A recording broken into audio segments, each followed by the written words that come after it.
That scene is one of the Harinam we had daily, going down Tottenham Court Road. And actually, Harinam was the life of the temple in Bury Place. That was a very wonderful temple, a very tight family. Actually, the father and mother were Gurudas and Jamuna, and they were really taking care of us in a very personal way.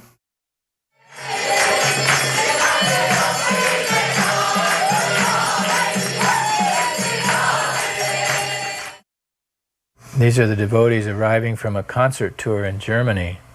And a group of devotees headed by Mukunda and Tamal went over there. And it looks like they're coming back to London for the Rath Yatra. After our record, Hare Krishna Mantra record, was released in Europe, it became very popular to the point where we had an agent who was booking us concert tours all over Europe, especially England, but in other countries too. And we became so famous that we would put on these concerts with thousands of people in the audience who would pay to come and chant Hare Krishna and see this famous group called Radha Krishna Temple. And they would line up for autographs after the concerts. We used to go out to George's house in Esher, just the six of us, for kirtan with George and his wife, and sometimes his friends would come over. On one occasion, George says, "You know, we ought to make a record."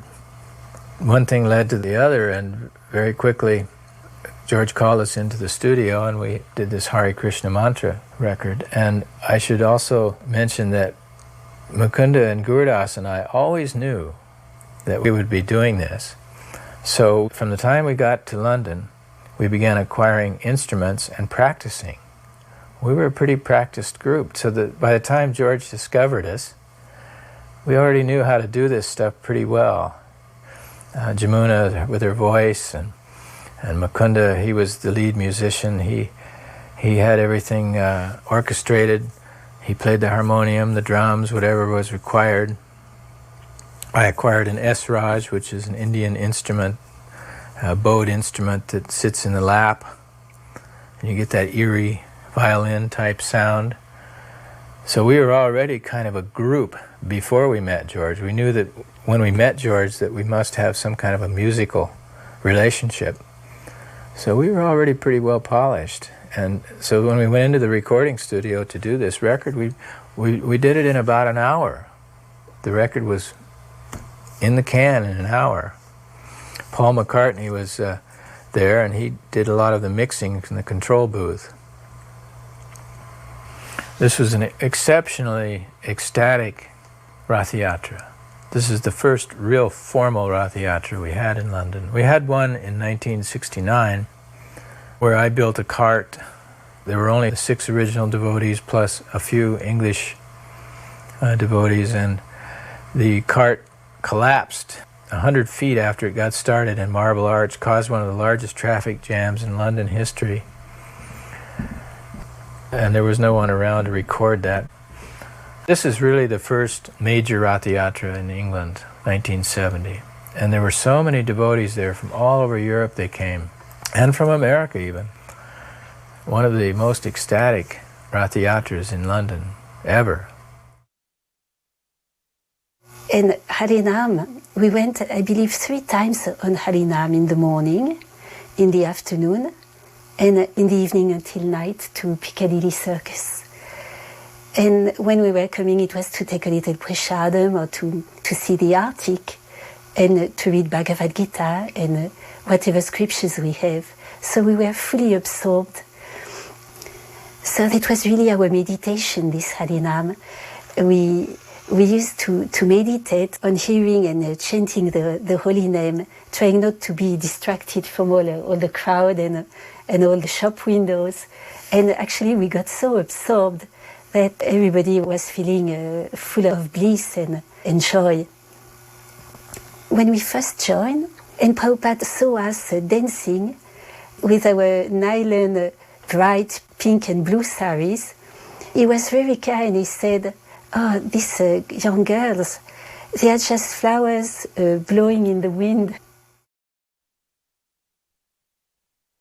At that time, I was maintained, my family was selling hippie bells and beads on Oxford Street, and the devotees used to pass by on Harinam. That was quite an interesting Harinam. Sometimes there used to be one devotee called Isha, and he was a French-Canadian. He used to play trumpet, and he used to wear a dhoti. It was a leopard skin patterned dhoti. It wasn't leopard skin, but you know, they were quite a funny crowd, and I used to go down Oxford Street chanting, and sometimes I joined on once or twice. So finally then the record came out, the Hare Krishna record, and that one I used to play all day long at my little apartment. And then we heard, well, the Guru's coming. Prabhupada didn't disappoint us, he arrived on time. And then I attended the first lecture in Conway Hall. Actually, I didn't understand anything that Prabhupada was saying, really. I mean, a few little words I could get now and again, but I just sat there, you know, just drinking the vibration and the whole divine presence of his being. And so by the time the interval came, you know, I just went to speak with the devotees and said, okay, when I can join. Just enough to see Prabhupada one time. By the time he'd opened his mouth and by the time he'd closed his mouth was enough for me. And around a week later I moved into Tittenhurst Park. The devotees were living on John Lennon's estate at that time. And so I arrived there, I got out of the van, and the first person I saw was Melody, and she said, Prabhupada's in the temple room, quick, Prabhupada's in the temple room. So I ran down this path through the trees into the temple room, and I entered into the doorway, and there I could see Srila Prabhupada, and he was just blessing a newborn baby. I think it was the baby of Ishan. Ishan was holding out the baby to Prabhupada, and Prabhupada placed his hand on the baby's head.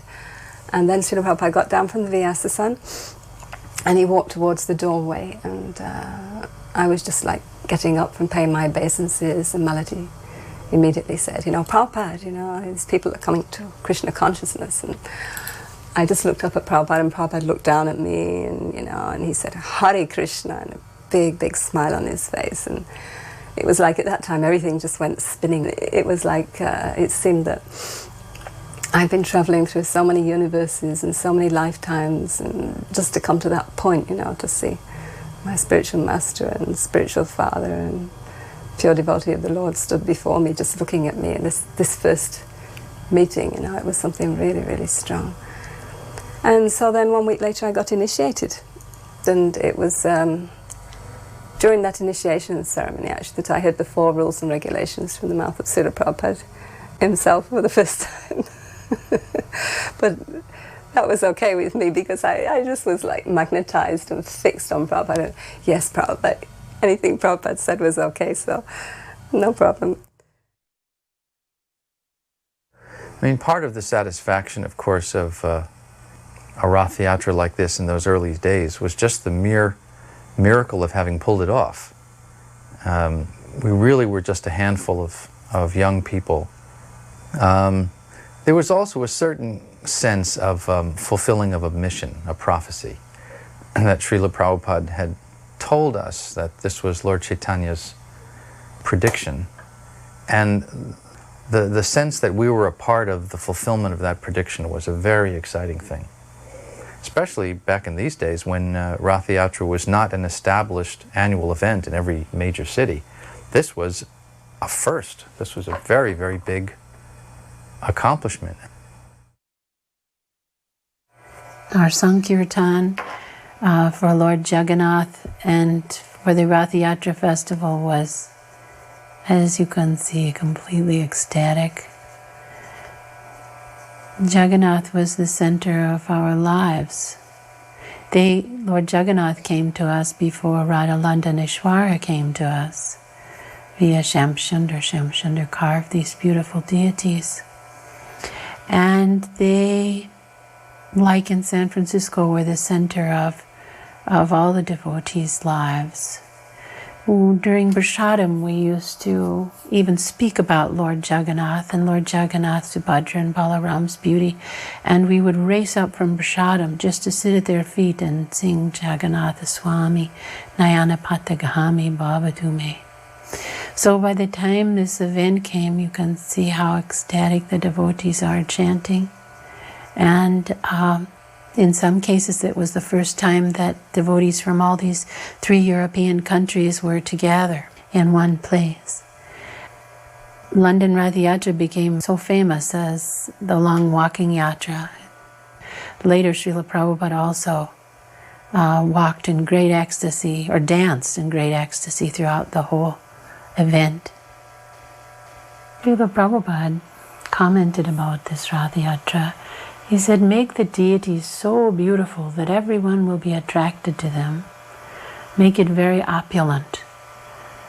So that was the direction that we were heading, was to try to make the deities visible for those that were witnessing them for the first time, the passers-by, and to increase the love of the devotees already familiar with the Lord.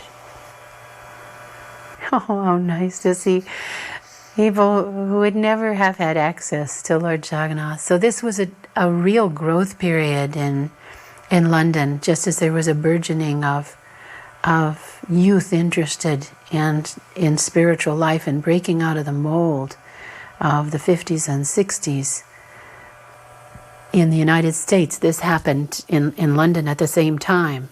So mostly through the holy name, the Sankirtan, we attracted people. Sometimes it was prasadam, but mostly it was through Sankirtan. Look at them, the crowds. Just immense. And this is only after being in England for 2 years. The first year, 1968, we were the handful. 69, it was increasing, and this is by 70. Not even a full 2 years. Of course, Srila Prabhupada's arrival in 1969 was the catalyst. We were the seeds being planted, and he was the blossoming creeper of Lord Chaitanya's love. And when he came, everything ignited like a firestorm. It's like a firestorm, actually, with the thunder and the veracity and the speed of a firestorm. I remember he sent us several letters, guiding us on Rath Yatra and saying things like, I wish that I was there. We knew we couldn't expect him to be there, but he was with us. Don't forget, this was the height of Krishna awareness in London. Everyone knew us. We were famous. The flashing billboards in the center of London, Leicester Square. Everyone knew about the temple. We were part of the broad-banded culture of London at that time, 1970. George Harrison was our friend. John Lennon was our friend. All the famous people of England were aware of us. We were appearing in concerts. We were on the street every day, Oxford Street. And you can see by this time, many people were curious to see, what is this Hare Krishna phenomenon? And more Indian people had joined us. At first they were very leery of what we were doing, and they stayed away, they shied away. We had several core families, Indian families were very, very helpful and very solid. Gradually the majority of Indian people in London began to understand that this was the real thing, that this was Vaishnavism. Nicely dressed gentlemen. Prabhupada always used to say that only 2 places in the world a gentleman can live, India and England. He liked the higher level of culture in England. The bobbies everywhere. They were helping. They were helping move the deities. Afterwards, the bobbies all said that was one of the most delightful public displays they've ever seen. Everyone was perfectly mannered. They got a little taste of the ecstasy themselves. All of the devotees were so enlivened in England in those days. It was such an ecstatic experience all the time. Things were humming, and they had a play, Civil Disobedience. Not a great theme.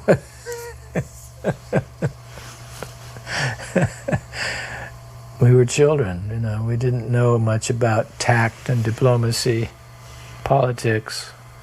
We did this for Prabhupada because we knew he would be happy.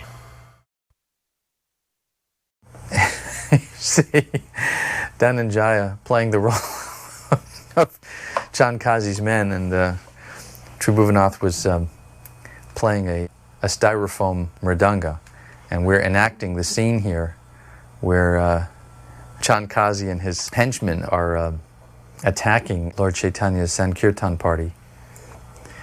The origins of the street chanting were 500 odd years ago in West Bengal, when Chaitanya Mahaprabhu, the most recent incarnation of Krishna, brought the chanting of the Hare Krishna mantra into public.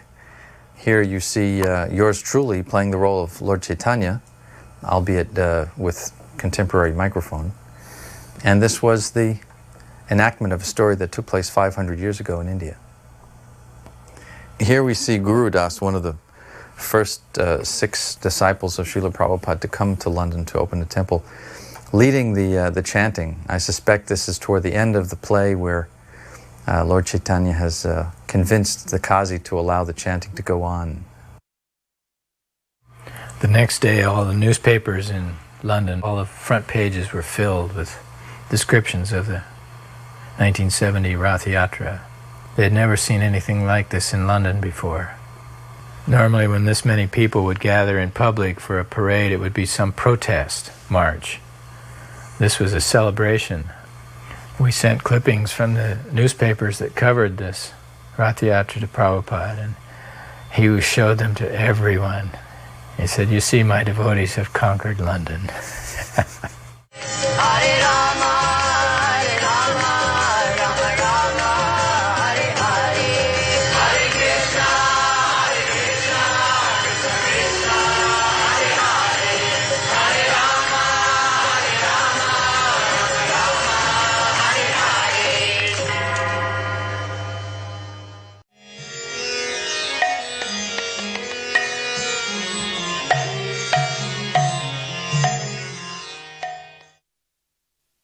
Srila Prabhupada called San Francisco New Jagannath Puri.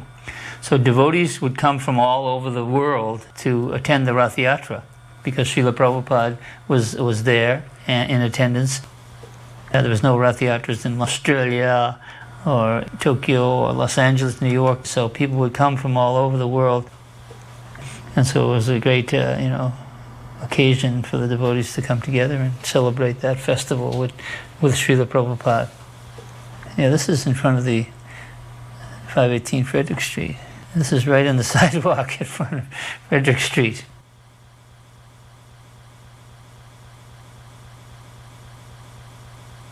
Devotees painting the canopy and upholstering the asans. This was the biggest festival that was ever held in ISKCON in the early days, 1970 Rath Yatra. It was like this monster. Out of this little storefront, we created this huge publicity campaign, and we mobilized the whole city of San Francisco. All of this happened, all these 3 huge Roth carts, all generated out of this little teeny San Francisco center. You know, you really couldn't call it a temple. It was just a storefront. Yeah, teeny. Imagine the energy and there was no consideration of yourself. You just never thought about yourself. Oh, I'm tired. Oh, I'm wet. Oh, I'm cold. You just got on with it. You couldn't disappoint Prabhupada. At the time I was new devotee, had been a devotee about 4 months. Of course, I'd been hearing Prabhupada's lectures and reading his books and listening to some of the recordings, and there was a lot of anticipation about Rath Yatra in general, but the airport. We went to the airport to greet him. There was just so many devotees there, and we were just having this huge kirtan, waiting for Prabhupada to come. I had joined in '69 at 518 Frederick Street, but I couldn't stay because I was a Canadian. So I went back up to Canada and moved into the temple in Vancouver, and I stayed there for 6 months. We came down for Rath Yatra, and by that time I was really psyched up. You're meeting the spiritual master of the universe. You've been wandering throughout the universe for millions of lifetimes. Now, with this meeting, your karma, everything is going to be relieved. So I was quite excited. You know, we're waiting for the plane to come in, and Prabhupada was coming off the plane, and he was walking up. It seemed like to me he was by himself. Maybe there were some devotees in the background, but the image I have is Prabhupada was walking up this plank, and he had this very innocent expression. I had never really seen a person exemplify that kind of humility before, because he was walking up and he had this expression as if to like turn around and see who everyone had come to meet.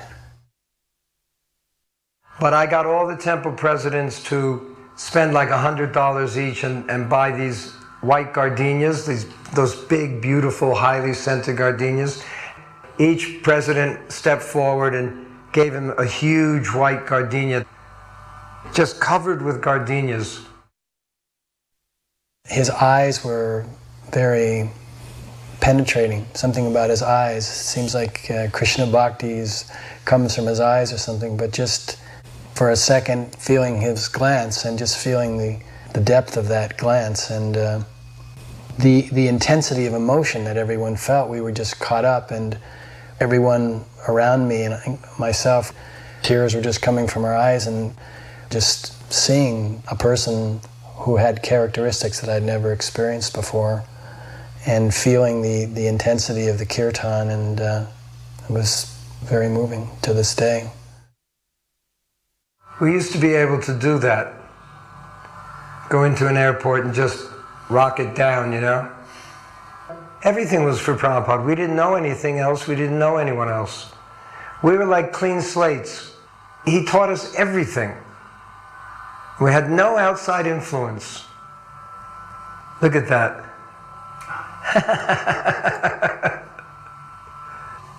He's dancing right in the airport. Why? Because he got a wonderful welcome, and the devotees were so enthusiastic. So, you know, you reciprocated. And the more you could do for him, the more he would reciprocate in kind.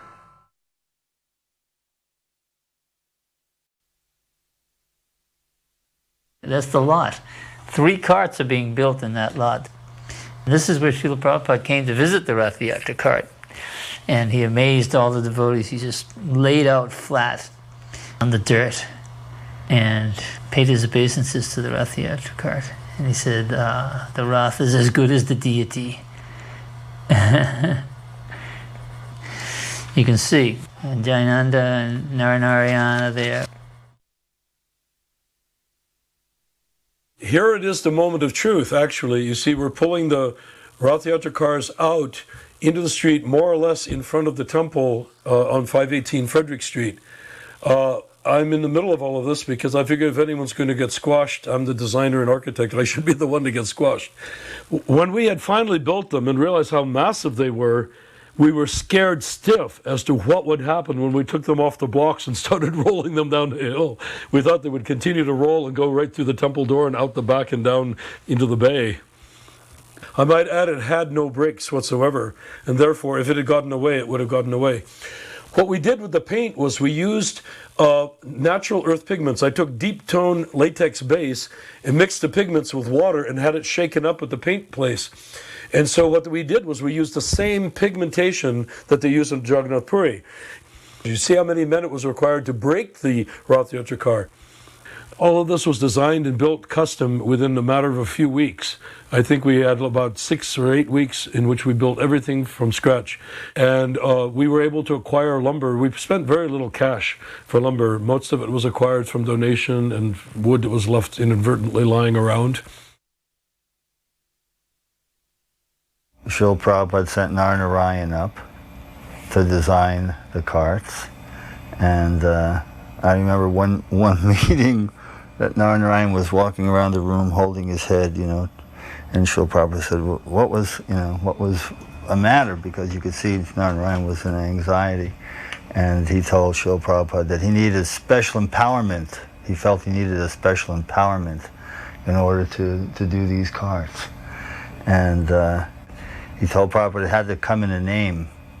So Prabhupada told him, all right, then for this, now you have become Vishwakarma, the architect of the universe. And Narnarayan lit up, and that was all he needed to get his inspiration for figuring out how to build all the three cars, because he had to invent the scopes for the domes coming down.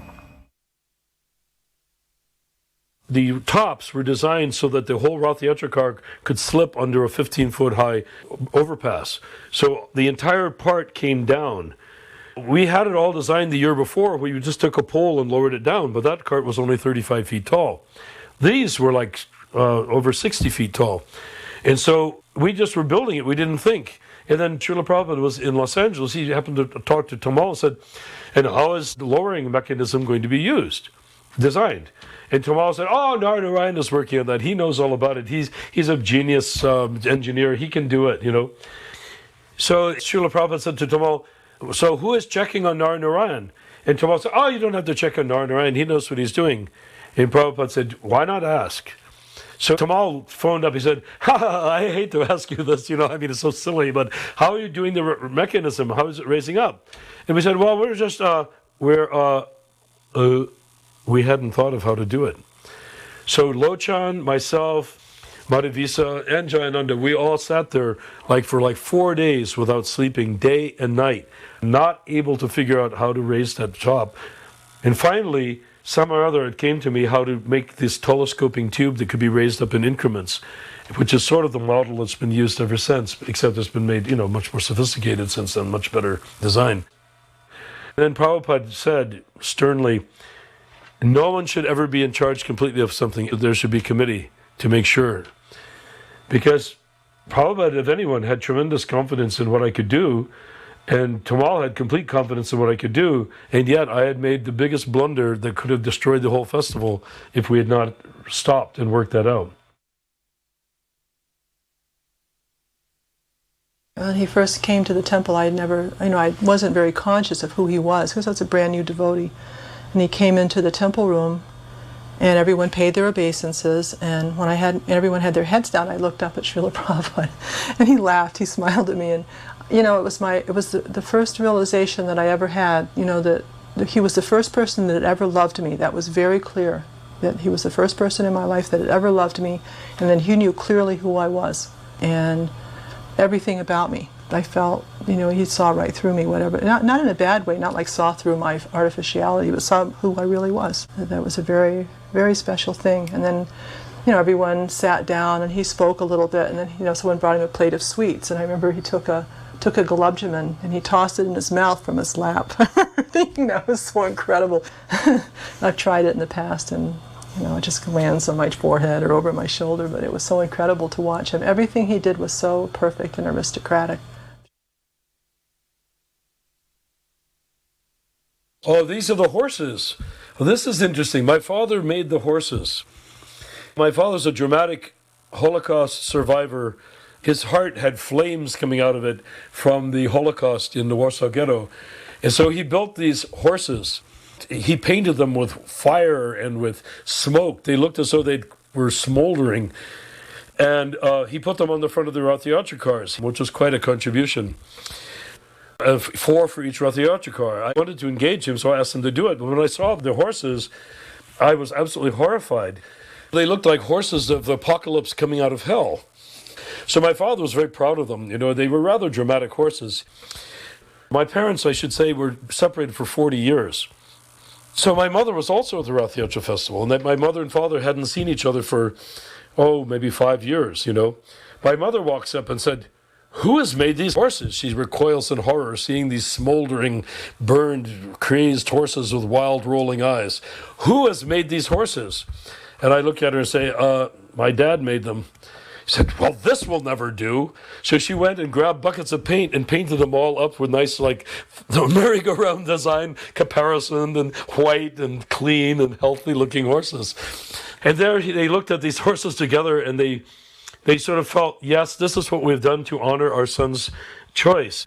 And I could see that they both felt great satisfaction. And from my perspective, as a budding transcendentalist, 2 years in the movement, I thought, this is their devotional service. This is the moment that was created for them by Lord Krishna to accomplish something in their lives and to give my brother and myself permission to go forward with the power of the Pitris behind us.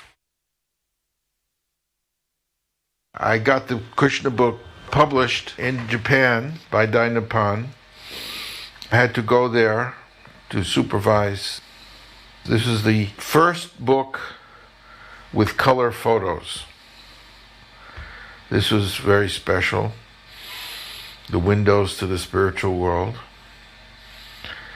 I went there, I think it was May, and I told Dai Nippon, I met with all the executives, that there was a festival in July, and I wanted to bring the book, the finished book, to the festival in San Francisco.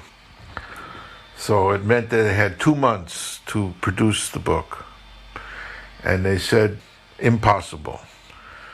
I said, well, there is no impossible. You have to do it. Because I want to present the book to the spiritual master at the festival. And they said, well, it's impossible, but anyway, we'll try. So they worked so hard. And I would go every day and push them. Every day I would ask them, are you going to have it ready? You're going to have it ready? And they said, it's impossible, it's impossible. And then I booked my return flight to arrive in San Francisco the day of Rath Yatra. And actually, they didn't have it ready. And I said, this is going to have serious repercussions for our future business with you and so on. And then I went to the airport. So as I was walking up the stairs to get on the plane, this big black limousine drove out onto the tarmac. It had flags on it. Dai Nippon was one of the largest companies in Japan. They printed Time magazine and everything. This long black limousine, and it comes right to the airplane. And out come all the Dai Nippon executives, in their blue suits. There were about 5 of them. So I went down, and they all bowing, from the waist. And they gave me this carton. The stewardess is saying, come on, you got to get on the plane. They had to take off. So I didn't. I just took the carton. I thanked them and got on the plane. Couldn't wait for the plane to take off. It tore open the carton, and there's this silver shining Krishna book. It was so ecstatic. Then I start going through the book and looking at every pictures and how it all turned out. And there was this man next to me. He was a business executive, American. And he saw me. He said, what do you got there? And I said, oh, this is, my spiritual master. I printed the book in Japan. It's the first book. And he said, how much is it? And I said, whatever. I said, $10 or something, which was a good amount in those days. He said, okay, I'll take it. So then, I came to San Francisco, went right away to Prabhupada's apartment. I brought in the carton, presented the book to Prabhupada. Prabhupada was so pleased. Then he said, how many copies do you have? I said, well, there were 20, but now there's only 19. He said, oh, only 19? What happened to the other one? I said, well, I sold it on the plane to the person next to me. Prabhupada said, oh, very good. This is very auspicious. That the first copy was distributed. Then he ordered, he said, all these books, there were only 19 of them. He said, these should all be distributed at the Rath Yatra. And then the one that he had in his hand, and he said, and this one also. You couldn't see the deities until they were on the Rath cart. That was one of our technicalities that we thought, had to be there. That no one should view the deities until, it was like looking at prasadam before you offer it. So nobody's going to see the deities until they get on the Rath Yatra cart. And then, when they were all up on the cart, then they would be, revealed in all their magnificence. I think there was some disturbances going on, and Prabhupada had given Vishnu Jan the Nrsimha prayers. And Vishnu Jan had just been up with Prabhupada and came down, and we were on the street right in front of the temple. And Vishnu Jan said to all of us that Prabhupada had given him this mantra for protection of the festival. And right on the street, he taught us. And I think this is the first time we chanted the Nrsimha prayers. Myself and Gargamuni and others there, we did not want Prabhupada to go to the Rath Yatra festival. What happened was that we got threats. The Black Panthers sent word that we're going to attack your guru if you hold this festival. And they were very credible threats. So we were afraid. So we told Prabhupada that, you shouldn't go to the festival. But Prabhupada couldn't accept this. First of all, he didn't care so much about threats. But second, it was just inconceivable that Prabhupada would not go to the Rath Yatra. And Prabhupada insisted on going. And I was insisting Prabhupada not go. So Prabhupada insisted, you must take me. So Gargamuni was driving the car, and he drove very slowly, and he took a very roundabout route in order to arrive late at the festival. Things started out well, but they quickly got worse. One of the carts had a certified weld that cracked, and Balaram's car was out of commission. The newspapers wrote an article called Harried Krishna. That was just after we were attacked by the Black Panthers. And so they had all these Black Panthers all in afros, black t-shirts, and black pants. And they attacked with some martial arts. And so Brahmananda and others were fighting them. And we had poles to keep people from getting crushed under the Rath Yatra cars, very beautifully decorated poles. So we used these poles to fend them off. My father was dressed like an Old Testament prophet of old with his white beard, and he stood there, and he had a staff. And he was crashing it onto the ground, crying, "Tolerance! Tolerance! Tolerance!" We marched literally 7 miles to the sea. At one point, there were cars parked on either side. I cried out, "Move the cars!" And 25 people would grab each car and just send it skittering. Now, Subhadra's cart had an interesting miracle attached to it as well. What happened is we came along, and Shamasundar had used a piece of malleable iron as the axle for Subhadra's cart. And it had started to get worn through after 2 years of Rath Yatras, which we weren't aware of. So we warned everyone not to ride on Subhadra's cart because we were worried about it not being strong. But guess what? People got on anyhow, and the wheel bent almost horizontal. And we thought, oh no, we've lost Balaram's cart. Now we've lost Subhadra's cart. What on earth are we going to do? So it suddenly occurred to me, and I said, wait a minute. I want 50 people to lift Subhadra's cart. And 50 people rushed forward and lifted Subhadra's cart. And I want another 50 people to grab the wheel and bend it down again. And they did. They came and they took the wheel, and that piece of iron that was 2.5 inches thick, they just bent it back again so the wheel was perfectly vertical. And I said, now I want another 50 people to guard it so nobody gets on. And nobody got on.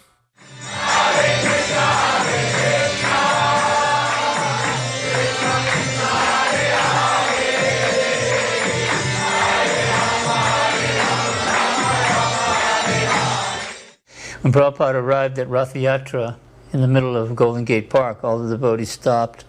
Srila Prabhupada was supposed to give a lecture at the beginning of the Rath Yatra festival, but because there was some disturbance at that time, Prabhupada delayed his arrival, and he entered Golden Gate Park up the road about a mile or so from the beginning, and then walked back towards the Rath Yatra cart and took everybody by surprise.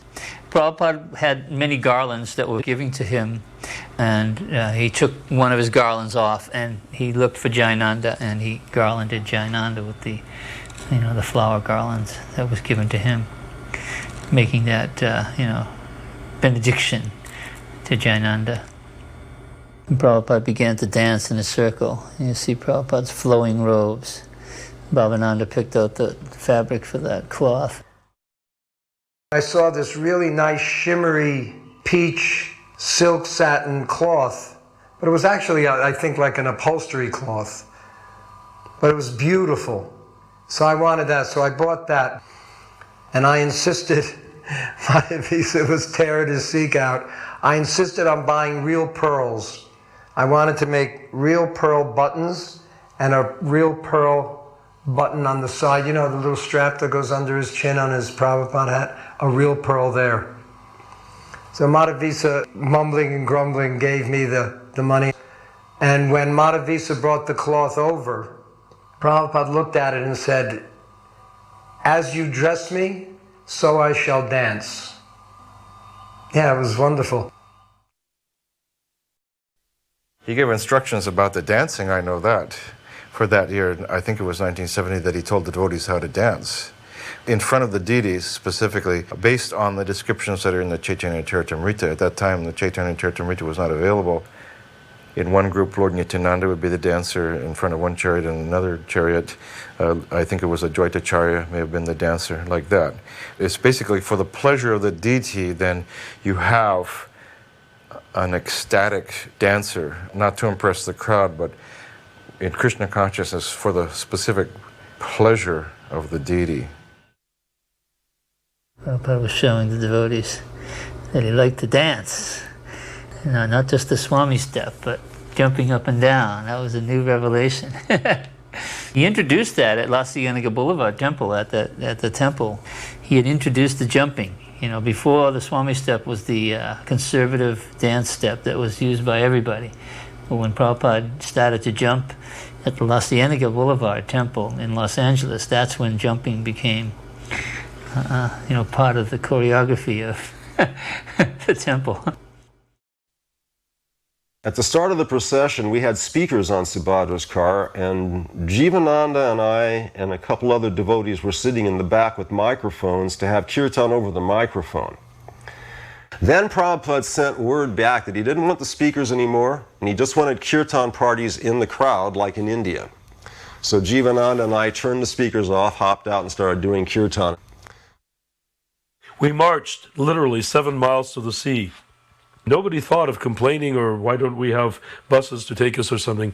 People marched 7 miles to the sea, and when they got there at the Family Dog Auditorium, which was run by Chet Helms, who did all the Janis Joplin and Grateful Dead concerts and Moby Grape and Quicksilver and all that, there are those horses again. He let us use that place, and there were 10,000 people waiting at the beach who hadn't wanted to go through the ordeal of marching. I was helping to cook, and then I went down to the Family Dog Auditorium where Srila Prabhupada was going to come after. There were so many people that would participate, actually, that we filled the Family Dog Auditorium, and simultaneously the beach was also filled with people, and we were distributing prasadam in both places. Big kirtans were going on in both places. And I was in the Family Dog when Srila Prabhupada arrived. And it was just so wonderful. And Srila Prabhupada was such a swan amongst men. And he floated into the Family Dog Auditorium. There were literally thousands and thousands of hippies present. And they were all in their full regalia, because this was a big event for them. So just ordinarily in that day, people's dress was interesting enough, but for this Rath Yatra festival, they really decked themselves out. Many dressed as Radha and Krishna and similar costumes like that. And so Srila Prabhupada came amongst this.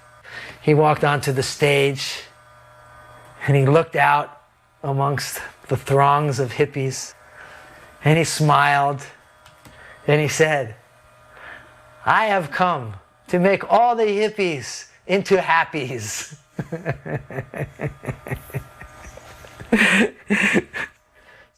And that evoked a tremendous tumult of transcendental roaring from all the devotees that were present.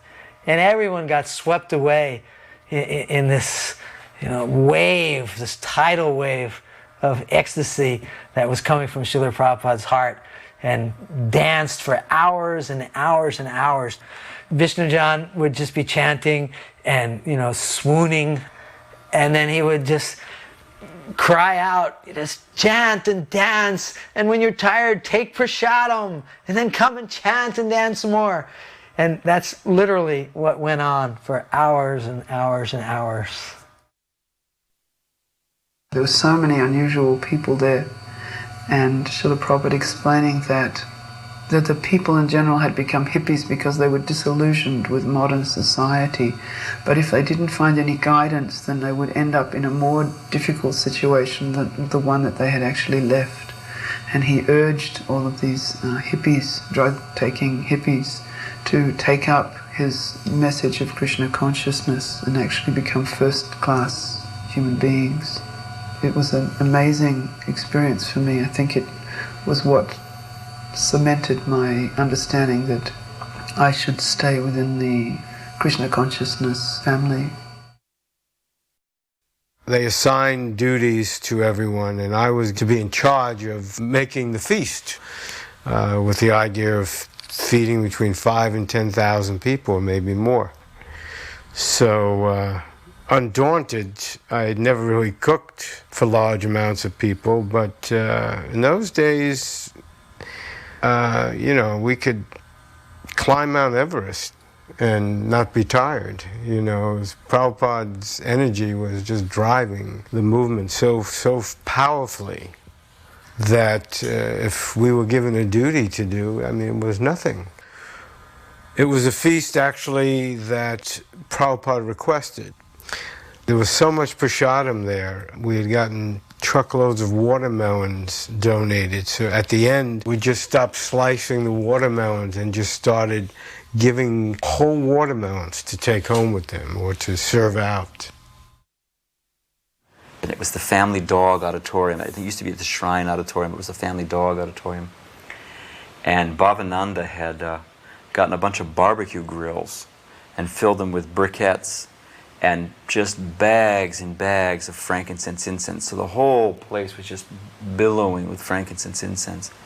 But I remember that a bunch of the Hells Angels followed us. They sort of got their fighting spirit out of them, and they followed the carts. So when we got to the Family Dog Auditorium, Prabhupada came on the stage a little bit later. We were all inside the auditorium. And when Prabhupada came in, all the devotees bowed down. And there was something so magnanimous and also heavy about Prabhupada's presence that so many other people bowed down. It's not an unusual occurrence that people would just instinctively bow down that here's a saintly person. And I remember that it was a wood floor, and when they bowed down, there was a couple of Hells Angels next to me, and their chains and billy clubs and everything fell out and hit the floor. And I was thinking how when all the Lord Brahmas, all bowed before Krishna in all their helmets. So I was thinking that Prabhupada in Kali Yuga, even the Hells Angels with all their billy clubs and helmets and everything. And Prabhupada started the lecture. It was the most amazing thing because they were hippies and college students and from UC Berkeley and San Jose State, and then there were these Hells Angels and there were Black Panthers. Just such a montage. And Prabhupada started off his lecture by saying, "My dear frustrated youth of America." When Prabhupada danced, when we had kirtan inside the Family Dog and Srila Prabhupada danced, it was like, it was very hard to even express what it was like. Everybody, the crowd went ecstatic. Not just devotees, all the people there were crying in ecstasy. It was just like, a miraculous event. Prabhupada looked like he floated. It appeared that his feet weren't even touching the stage. And then after the event, we had a little apartment for Srila Prabhupada that was just off of Frederick Street where Prabhupada was staying when he came up. And we drove up there, and Prabhupada was sitting in the car, and the door was open. And I was standing there with Jayananda, and Madhavisa knelt down at Srila Prabhupada and said to Srila Prabhupada, was he pleased, with the festival? And Prabhupada grabbed Madhavisa's head and pulled it over on his lap and rubbed his head like this and said, I loved it. And all the devotees went crazy over that. That was, it looked like Ramachandra and Hanuman. He looked just like Hanuman kneeling in front of Lord Ramachandra. So the whole thing just looked so regal. Prabhupada was so happy about the Rath Yatra festival and the success of it. He was just going on and on. He was saying, why have we done all this? Why have we put out all this energy to put on this festival? And he began to speak that this is the compassion of the Vaishnava. For the purpose of benefiting others, the Vaishnava goes to such great lengths to see to the preaching of Sri Chaitanya Mahaprabhu. He said, this is Vaishnavism, this is Vaishnavism. Twice he said, and actually tears began to come to his eyes. And as the tears came to his eyes, he couldn't speak anymore. This is Vaishnavism. As he thought of the success of the Rath Yatra. And so, being unable to speak anymore, he actually just waved his hand for everyone to leave. And I realized that I was going back to Hawaii very soon, so I let everyone leave, and I was the last one, and I paid my obeisances. And Prabhupada saw me there, and he pointed to his servant, at that time it was Kartikeya Maharaj, to give me the garland from his deities. And so he put it upon me, and I realized that in this moment of Srila Prabhupada's extraordinary compassion, I was getting his mercy in that form of that garland, and paid my obeisances and left.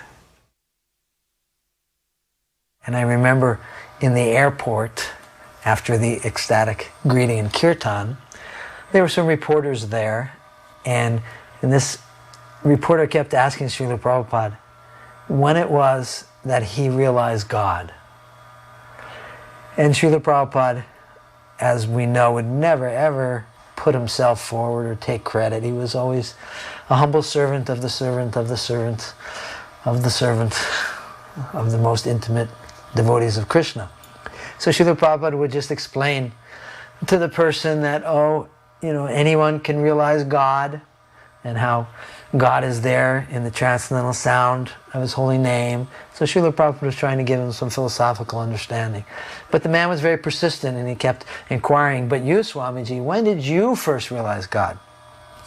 And so Srila Prabhupada smiled, and he said, I first realized God when I was 5 years old.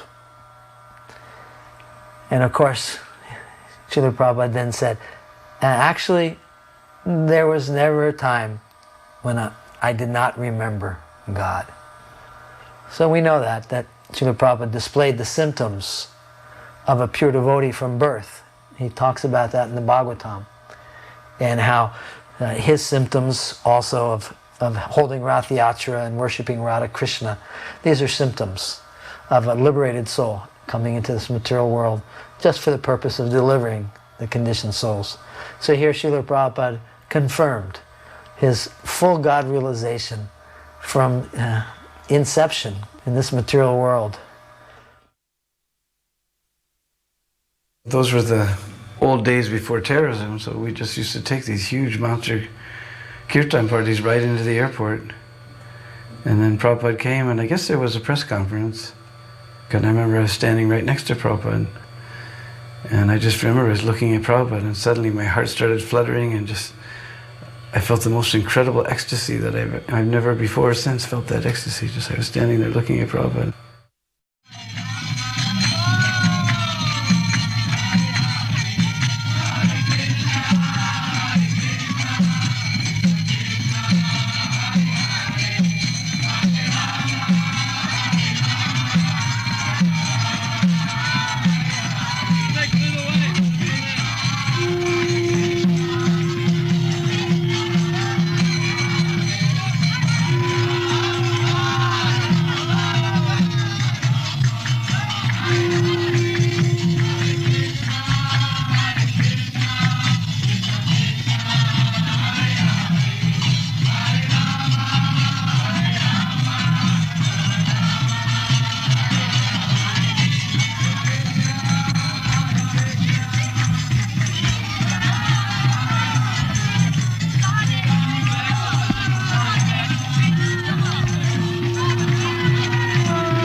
We would all do like that, you see, we each given a flower and then we would give it to him and Srila Prabhupada would give us a flower in exchange.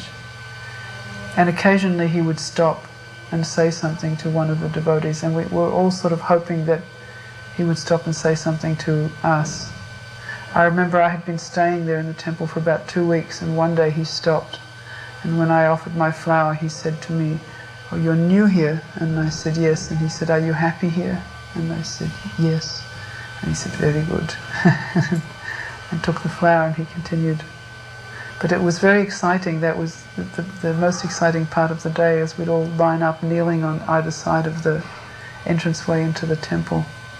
And the children would run down the middle, and Srila Prabhupada would show them some extra affection and play with them a little bit, show them different flowers until they found one they liked. He was always very, very affectionate with the children. The exchange of flowers that started in Los Angeles after Prabhupada came back from his morning walk was just one of the sweetest and most memorable exchanges that I've ever had in my Krishna conscious career with Prabhupada. Prabhupada would go on the morning walk, and typically he would go to Venice, but not always, Venice Beach. And then when he returned, prior to the greeting of the deities, the devotees would be prepared for him in 2 lines, and all the children would be there. And it was such a sweet time. Everybody was so happy that it's so obvious that the children also sort of enjoyed the whole thing. The whole atmosphere was just completely enjoyable and family-like. This wonderful, wonderful exchange of flowers with Prabhupada. And then this was going on outside the temple. I mean, we could have done it inside the temple or something, but it was just there being done as Prabhupada dismounted from the car, and we were right there on the street and greeting Prabhupada right when he first arrived there. Prabhupada got out of his car, and as he got out of his car, Prabhupada had his foot there, and Dinanath hopped down, grabbed Prabhupada's foot, had Prabhupada's foot in his hand, and he was kissing Prabhupada's feet.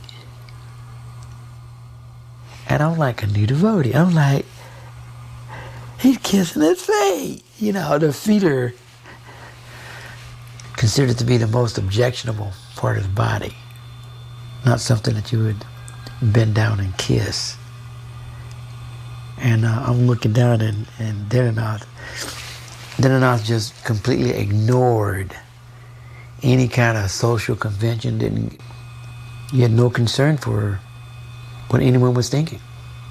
And he was just kissing Prabhupada's feet, and I just remember I couldn't believe it. And Prabhupada just let him do it, and it seemed like for it to turn out, I can't believe it. He was kissing his feet. But, Dinanath got the mercy. So Srila Prabhupada, it was so personal in his dealings with the devotees, and that was one aspect that was so attractive to people in the early days of the Krishna consciousness movement. You see how Srila Prabhupada, he always relished reciprocating love with his devotees.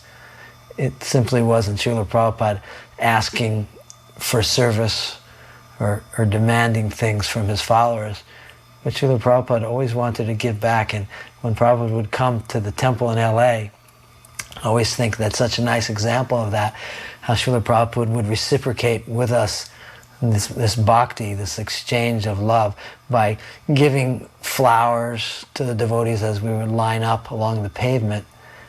It was very sublime, because Srila Prabhupada, he was never rushed. We would give him a flower, and then Srila Prabhupada would give us a flower. And I always think how Srila Prabhupada said that love is an exchange of feeling.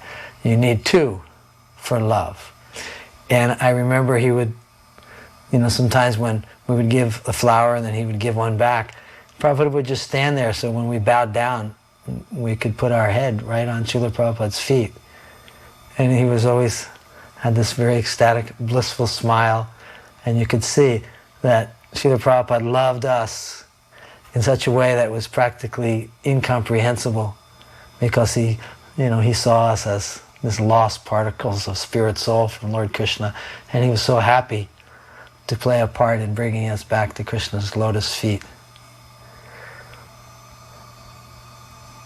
That's me. Whoa. Didn't expect me there. So this was just a real highlight in my life of being able to, get a flower for Srila Prabhupada and give a flower back to Srila Prabhupada. So simple, yet so sublime.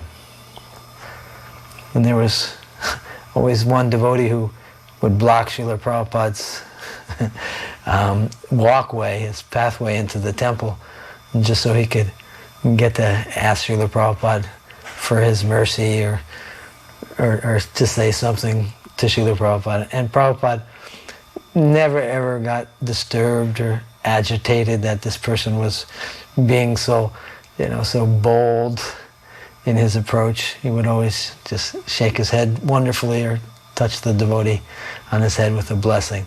So we all felt that this was a very special time where Srila Prabhupada was really giving us a blessing. And when he was handing us this flower, it was like, Prabhupada was touching our heart with that flower, that soft lotus petal of his flower-like glance. Shortly after this exchange, everybody would follow Prabhupada into the temple, and there was the greeting of the deities. Prior to this, at least in Los Angeles, I don't think that there was really a formal greeting of the deities ceremony. So I believe this basically introduced the greeting of the deities ceremony as we know it today. At least it certainly did in Los Angeles. And then typically on many mornings, Shilabhati would fill the deity room with frankincense, clouds of frankincense. And then when she opened the doors, the frankincense would often billow out into the temple, and there would be this sort of cloud of frankincense, which also to me was very mystical, and Prabhupada bowing down. And then afterwards he took Charnamrita, and then he would proceed to his Vyasasan. And I remember Vishnu John leading us in the Sangsara prayers. One time Prabhupada, at the end of the singing of the Sangsara prayers, said very gravely, Sangsara davana lilita loka, and then he said the whole first verse, and he said, what is the meaning? And everybody was stunned, because probably a few devotees knew, but after being quizzed like that from Prabhupada, nobody knew, and then one person recited the English meaning of the verse. But Prabhupada then said, that we should all know what the meaning was. It wasn't too long after I joined that the Govinda prayers started to be played in the morning. The album had come from England, that Radha Krishna Temple album. Just one morning it happened. It seemed quite spontaneous that the deity doors opened up and the Govinda prayers went on. And Prabhupada went through as normal, offering his dandavats in front of each altar. But when he went around and he sat on the Vyasasan, tears were coming down his face. He was so pleased by the Govinda prayers, and he wasn't able to speak for some time. We were celebrating, I believe it was the appearance day of Srila Bhakti Siddhanta Saraswati Goswami Maharaj, and Srila Prabhupada gave a lecture, and he was saying how he had not done any service for his spiritual master, and he was thanking all of us, implying that without us, his service couldn't have been rendered, when in actuality it was only by Prabhupada's mercy that we were able to render any service. And so he said, because I have nothing to offer to my Guru Maharaj, I'm going to offer all of you. And then Srila Prabhupada went and he performed arti to the deities, and he offered us to his spiritual master. I don't know exactly the spiritual process, but I definitely felt the result of Srila Prabhupada's kindly connecting us with his Guru Maharaj. And then after Arti, Srila Prabhupada turned and started dancing, and the word can't really be understood in terms of what Srila Prabhupada was manifesting. It's more like when Lord Chaitanya is described and he was dancing in a circle like a firebrand. It was like one continuous movement. Srila Prabhupada was hopping up and down across the temple room, back and forth. And the entire, place where we were, the whole space, was immediately transported to another dimension. We were really out of the material world. And, I was a very young devotee, and I remember to this day, just my crying, tears running down, my face, and realizing how Srila Prabhupada was actually entering into our hearts, and he was cleaning them, he was purifying us, so that someday in the future we'd actually be able to render devotional service. We were sitting in Srila Prabhupada's room, and Prabhupada had just had an arti for his little Radha and Krishna deities. He had music of himself singing, playing, and Prabhupada was playing kartals. We were sitting next to him, and then when the arti was over, Jagadish handed Srila Prabhupada a letter from Damaraj Prabhu requesting initiation. And so Prabhupada said he could get initiated. Then he turned to Jagadish and he said, "Do you know how to perform this fire sacrifice for the initiation ceremony?" And Jagadish said no, he didn't know how. And so Prabhupada instructed someone in the room to give Jagadish instructions on how to perform the fire jaga for the initiation. And at that time, he said, you have to know how to do this ceremony, because someday you will have disciples of your own. He looked at me, and I was like in my 8th month of pregnancy, and he said, just like before, she was not mature, but now she has become mature and she is having children of her own. So in the same way, someday you will also have children of your own. When it was my turn, I was called up to Prabhupada's Vyasasan. And then he didn't chant the whole mantra. What he did was chant word by word in my ear. Then after that, he took the thread and put it on my shoulder, and he patted me on the shoulder, and he was smiling. And I was thinking, this is encouraging. And I was feeling like he was happy that I'd become a Brahmin, and also perhaps felt that I was qualified, and that's why he was smiling and encouraging me. But I also felt that he was happy that he was making Brahmins, that he felt his movement was expanding, that now someone who had taken first initiation 6 months earlier was given Brahminical initiation because he was following the process was working. And I think this indicated to Prabhupada the future success of his movement, and I think that's why he was encouraged, and that's why he was smiling, that he felt that he's able to make Brahmins out of Westerners, and these Brahmins are needed in society to spread Krishna consciousness. At this time, there was what Prabhupada considered to be the minimization of the spiritual master by the leaders, mostly from myself. I was the most infected with this, I might say, jealousy of the spiritual master. At this visit to Los Angeles, things were going wrong. From ISKCON Press, which I was in charge of, the books were printed. Prabhupada's title was not properly put. It was just A.C. Bhaktivedanta Swami. His Divine Grace had been left out. And even one book, one of the Bhagavatam chapters just had A.C. Bhaktivedanta. Even the Swami was removed. I presented Prabhupada a book from ISKCON Press from Boston that we printed, and he opened the book, and the binding just snapped right off. And this was in the temple, when formal presentation was made. When he went in the temple and he took the Charanamrita, and then he stopped and said, "It is salt."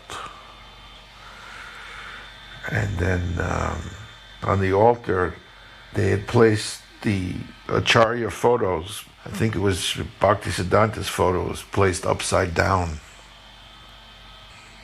To cure me of my disobedience and jealousy, Prabhupada ordered me to take sannyas, and that sannyas would be a cure, because I had to give up all my positions. I was in charge of the press and the New York Temple. I mean, that had to all be given up. Sannyas is purification. I had no choice in the matter. Prabhupada just came down the stairs and just stood over me as I was bowing down and said, "Tridandi Goswami Brahmananda Swami," and then walked out. When we would come back through the alley, we would stop right beneath Prabhupada's room, in his window. And we would continue chanting there until Prabhupada came to the window, and traditionally he would wave. On one particular day, we were out there chanting, and Prabhupada looked out the window and waved, and then he told Karandar, he said, "Don't involve them in this." And he was speaking about the controversy that was going on with the sannyasis. He said, "Don't involve them in this, they're innocent." I remember when Srila Prabhupada was getting ready to leave Los Angeles to go back to India, and he wasn't feeling well. And that's when Srila Prabhupada spoke to us for the first time about Vani and Vapu, how Vani is a much more intimate association with the spiritual master than just associating with his physical form, but being absorbed in both hearing and executing his instructions and his teachings links the disciple in a much more intimate way with the spiritual master, in an eternal way rather than a temporary way. So Srila Prabhupada spoke on that, and of course, it was very encouraging to hear it, but at the same time, it was very sad as we felt great separation.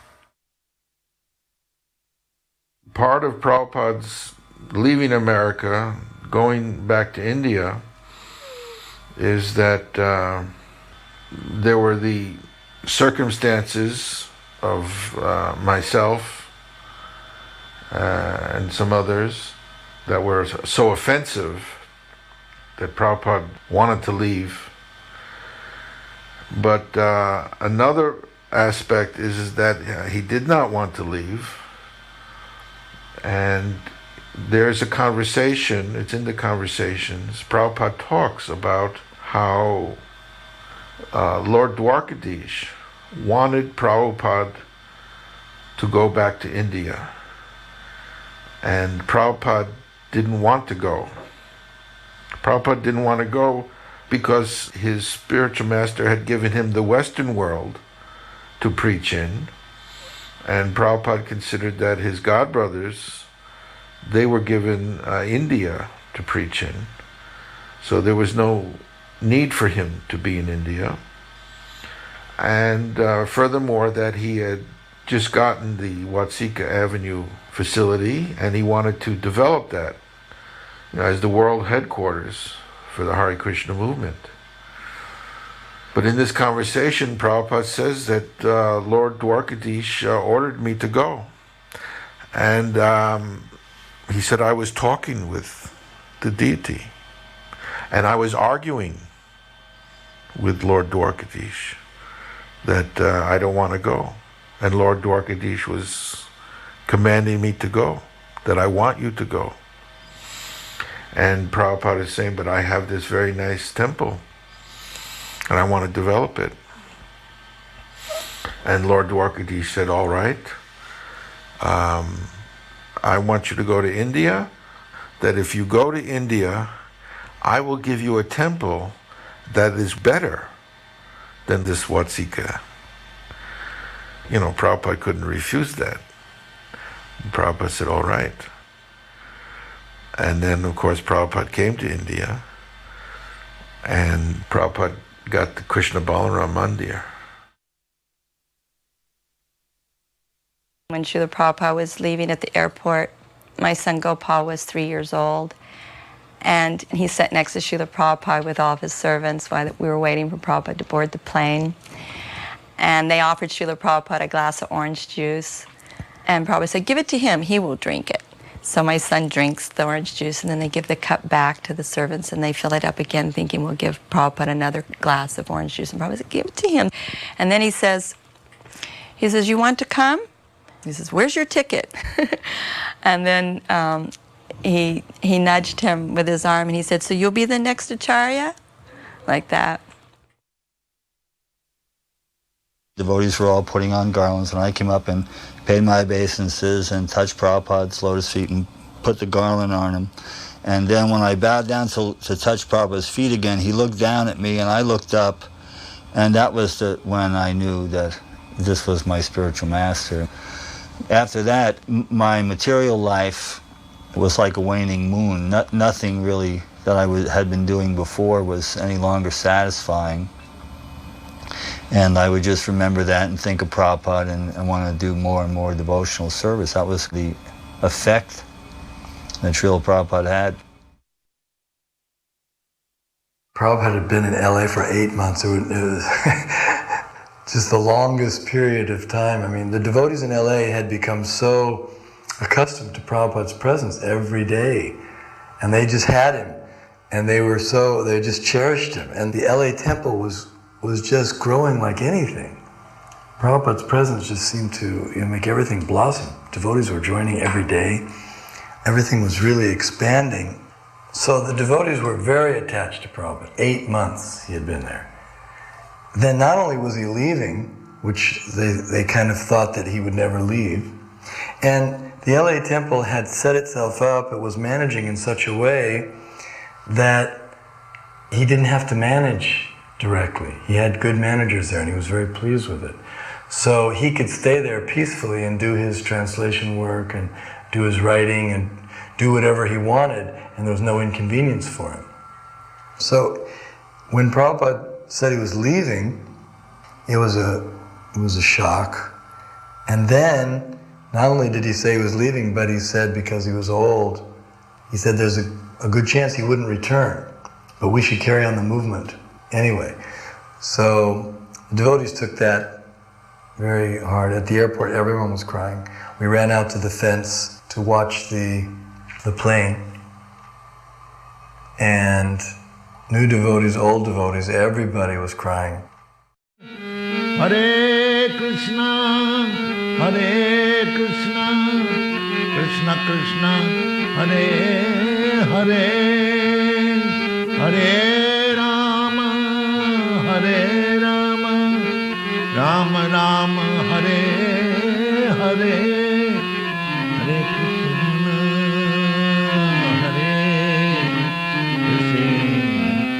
Krishna Krishna, Hare Hare, Hare Krishna, Hare Krishna, Krishna Krishna, Hare Hare, Hare Rama, Hare Rama, Rama Rama, Hare Hare. When I would come down from Berkeley to LA to see Prabhupada, you would fall asleep in the Brahmacharya ashram to Vishnu Janan playing harmonium. And then you would wake up in the morning to Vishnu Janan playing harmonium. And you would never know if he ever even slept. I mean, maybe he did. I'm not saying he didn't sleep, but I mean, that was like how non-stop Krishna conscious Vishnu Janan was. You sensed that about being in Vishnu Janan's presence, that he was just an otherworldly being. To see Vishnu Janan and Srila Prabhupada was the most wonderful thing to watch. When, of course, everybody wanted to have Prabhupada lead kirtan when Prabhupada was there. But Srila Prabhupada would always want Vishnu Janan to lead kirtan. And when they would look at each other, you'd start crying sometimes just to see Prabhupada and Vishnu Janan looking at each other. You know, there was just so much love, the way Prabhupada would look at them. You never saw anybody ever look at anybody like that. You know, Vishnu Janan would always be emotional, get teary-eyed.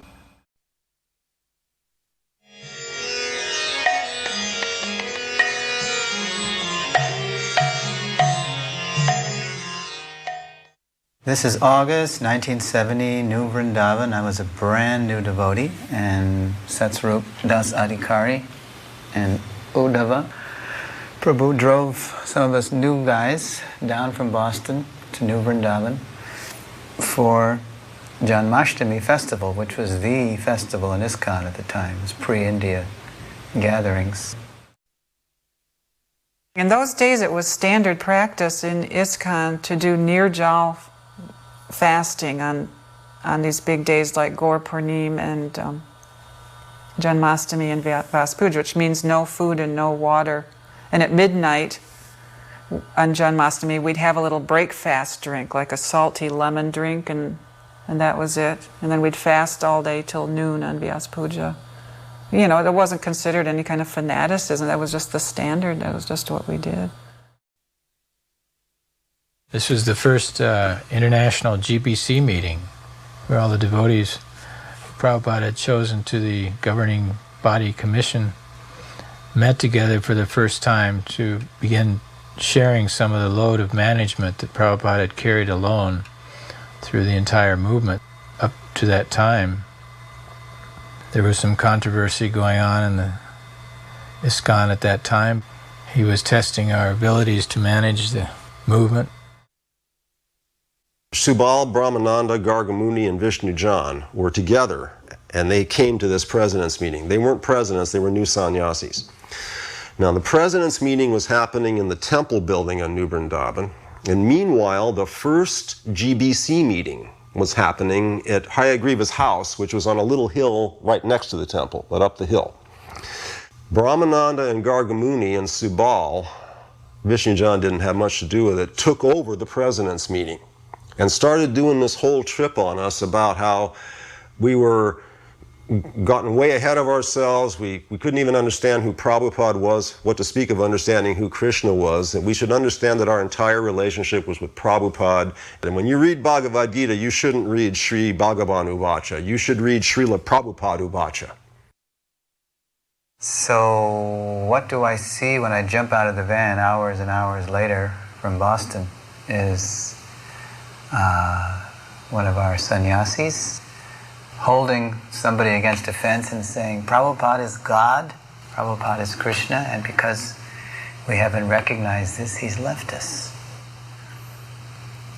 There I was, brand new, thrilled by Prabhupada's Bhagavad Gita as it is, joining the Hare Krishna movement, and here 2 months later, I'm attending my first festival, and right before my eyes, I appear to be seeing the entire movement torn asunder by this controversy. Prabhupada confronted us, myself specifically, with the minimization in Los Angeles before taking sannyas.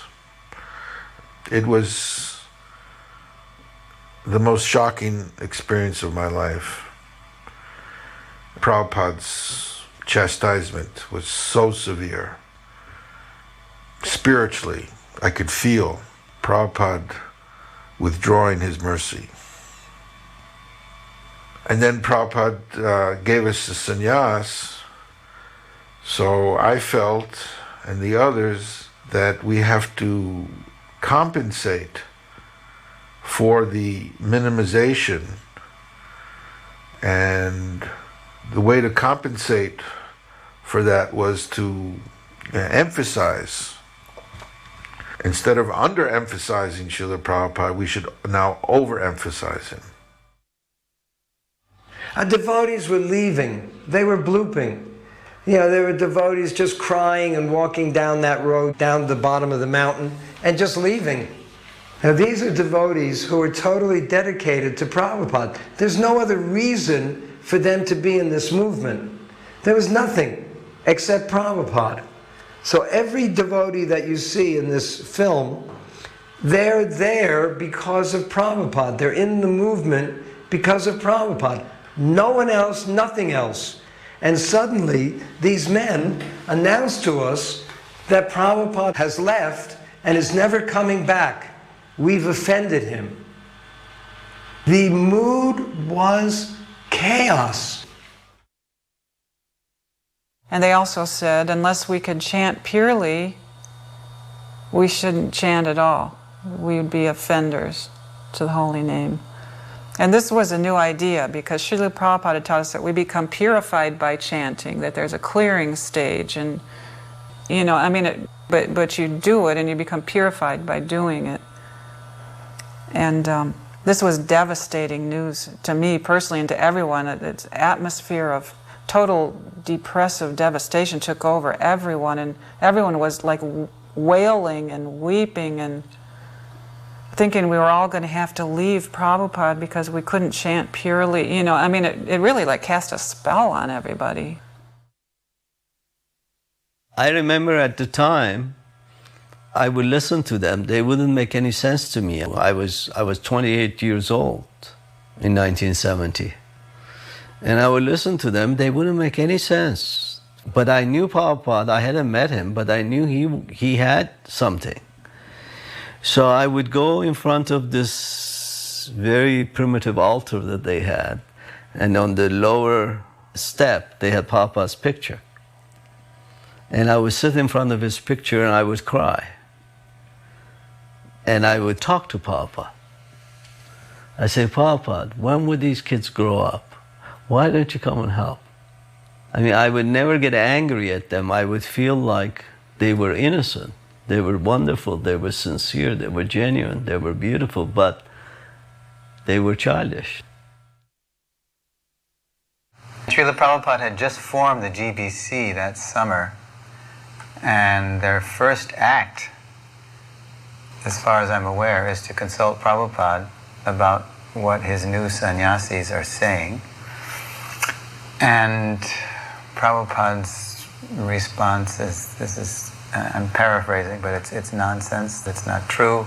The spiritual master is not God. The poison here is personal ambition, because if the spiritual master is God, that means you can become God too. So it's Mayavada philosophy. And of course, Prabhupada's books were being consulted by both sides to prove this or that. But Prabhupada responded very strongly, and he expelled them.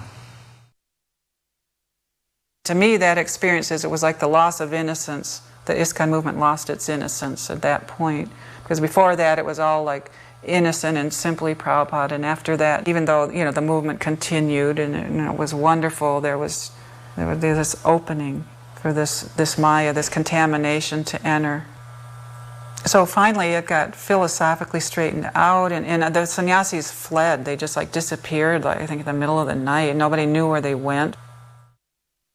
Prabhupada was in Japan at the time, and we had to by letters and so on. So it took time, but basically we were like arrested and put into a van, and Bhagavan drove the van to Detroit.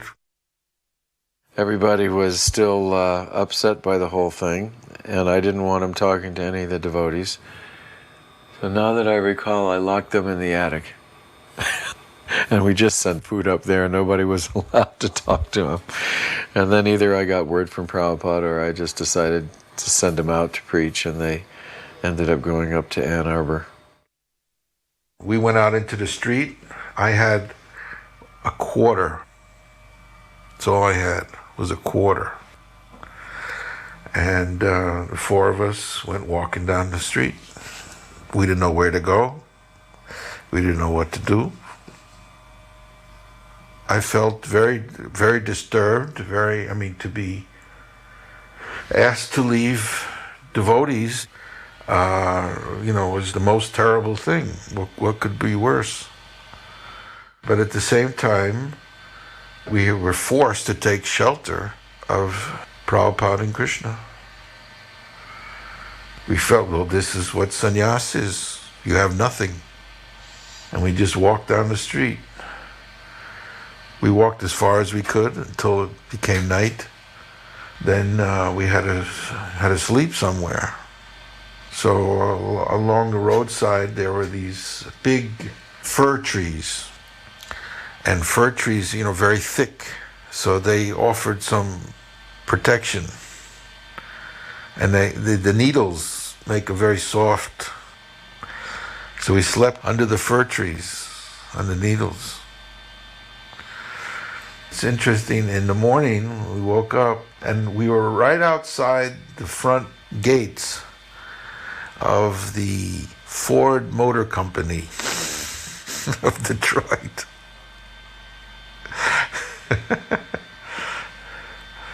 And then interesting things happened. We had no food, we had no money. We were just starving. And then we sat under a tree and we had kirtan and read to each other what else we were going to do. And as we were doing this the first day, I'm telling you, you're not going to believe this, but a little boy came up and he had with him a loaf of bread and a bottle of milk. Where did this little boy come from? And he said, "Here, my mommy told me to give this to you." And he put the bread down in the milk and then ran away.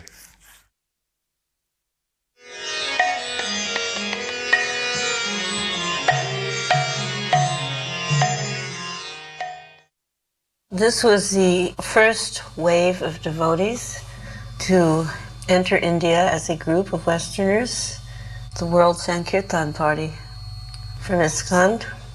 And it was on Prabhupada's personal order and invitation that we were together. It actually became very second nature for us to immediately begin Harinam Sankirtan wherever we were. That was what we were going to India for. It was under the banner of the World Sankirtan Party. So we had we didn't have second thoughts about having immediate kirtans. I know I was nervous there because, there were guards standing around with rifles, and we were in Muslim land.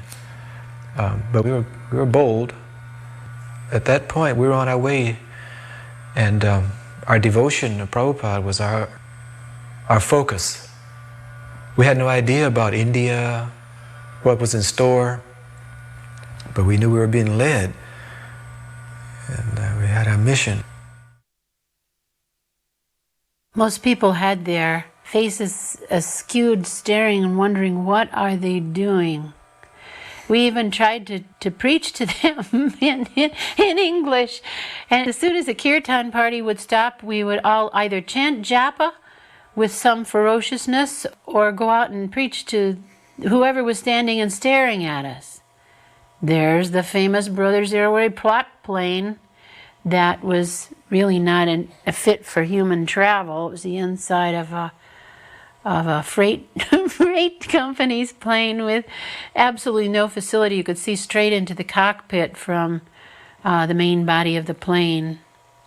I remember there were these guards with big machine guns, huge guns, pointed at Giriraj as he was walking along. They couldn't put him in a category and weren't sure what he was invocating, but they had his guns on him, and he was completely oblivious, immersed in the holy name. I took a walk. I just didn't want to watch. And I took a walk around the plane, chanted myself, prayed for protection. And when I came back around the plane, I looked over. The first thing I saw were two machine guns leaning up against the bus, and Giriraj Maharaj holding one guy in each hand. And these Egyptian military guys are jumping up and down chanting Hare Krishna with big grins on their face.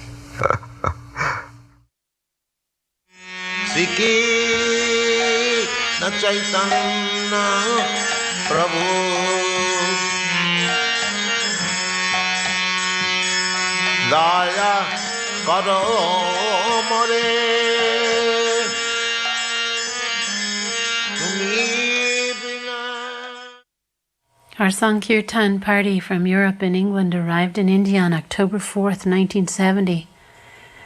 And I was only in Bombay for under 2 weeks, but those 2 weeks were 2 of the most powerful 2 weeks in my life.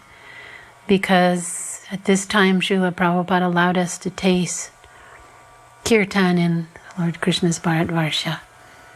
The center of our activity every single day was Nagar Sankirtan. That was our main engagement. We had prasadam in the morning, a morning program, chanted our rounds, and then went out on kirtan, sometimes twice a day. This kirtan party was so wonderful. We were like a family, a tight family. And each person played a role. Those are Malati's banners, so the same ones we brought from England. The heartbeat of our kirtan were the mrindangas of Dinanath and Rishi Kumar. They kept the rhythm going, and all of the rest of us played either another drum or kartals. And we were shoulder to shoulder, just like God brothers and God sisters, with so much affection and respect we had for each other.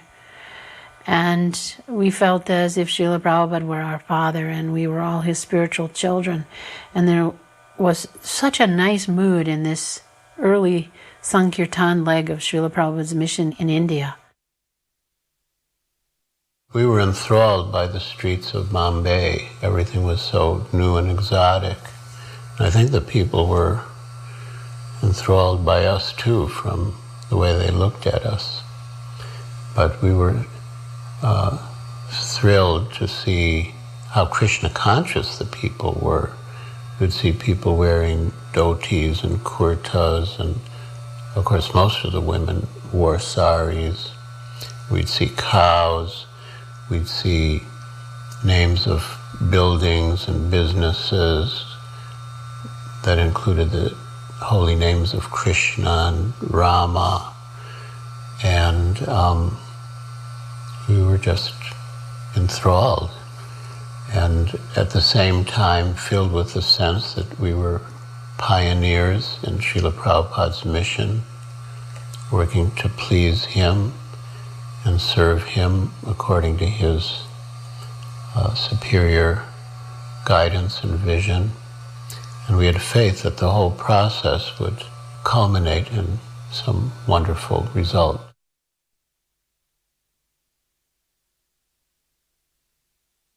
There were many engagements, and Prabhupada would just have us set up anything for him to speak. Didn't matter if it was small or large or in a seedy part of town. And when he spoke about Krishna and sang the holy names, he was happy and he would get energy. And sometimes we would even say, well, Prabhupada, we went to this place before and 2 people showed up and we don't know if it's worth your time to go there. And Prabhupada would say, no, I'm like a cow. I give milk anywhere. That is what I like to do. And we would go, just go with him. This place, that place, this town, that town. We just like to be with him. After kirtan took place, Srila Prabhupada wanted his books displayed. And he would inevitably speak something of his books or have a disciple speak something about his books and surround himself with his books. And I can think of no place where this activity didn't take place, where he didn't want his books displayed and sold and made available. He would very oftentimes give a gift copy to whoever was hosting. Srila Prabhupada taught us how to drink water without touching the glass, and how to peel a banana without touching it with our left hand, with our teeth. And he said, you know, everyone will be watching you very carefully, so, you know, you should do these things nicely. He was tireless when we were in India. He went from engagement to engagement to engagement. And then in the evening, he would speak public lectures, and then every morning we would get up early and have arti and morning lecture on the Bhagavatam in his room. The Somanis were a very religious and wealthy family of Bombay. The senior Somani at the time was G.D. Somani, and he became a life member, and gradually the other brothers and then sons and nephews also became life members. But they were very devout Hindus, and they were very active in promoting Hinduism in India. And when they met Srila Prabhupada and practically all the pious and aristocratic Hindus of Bombay and India in general, when they came to know about Srila Prabhupada and the work he had done to spread Sanatana Dharma in the West and throughout the world, they were astonished. They felt here is the first time that someone from India has gone abroad and really made an impact on people's lives, really brought people to Sanatana Dharma, to Krishna consciousness. And they wanted to come forward and help. They wanted to be part of the great movement that Srila Prabhupada had started. And at the same time, Srila Prabhupada had the idea that the people of India want to imitate the West. They want to imitate the Americans. So Srila Prabhupada had the idea that if the Americans take to Krishna consciousness and then the Indians see it, they'll also want to imitate the Americans taking to Krishna consciousness. And actually, Srila Prabhupada's thought worked. People looked again at their own tradition, at their own culture, at their own practices, and saw there must be more there than they even thought themselves. Otherwise, why would Americans and Europeans who had every chance to enjoy material facilities and sense gratification, why would they be chanting Hare Krishna and dancing, studying Bhagavad Gita and preaching? And then why would they come to India? So they were thrilled. And sometimes they were so moved when they saw us, tears would come to their eyes. They were just so touched. At the end of Srila Prabhupada's visit, Kailash Saksari arranged a huge program on the terrace of his house and invited all the elite of Bombay, and they came. But the thing that struck all of us was Srila Prabhupada's humility. Here he was addressing some of the most affluent and aristocratic and influential people of India. And he spoke very briefly. He referred to his disciples and his work in the West. And then he appealed to the ladies and gentlemen present. He spoke the verse from Prabodhananda Saraswati, Dante Nidaya Trinakam Padayor Nipatya. You're very learned and intelligent and pious people. I stand with a straw in my teeth and I beg you, please chant Hare Krishna. And then he went into the last kirtan.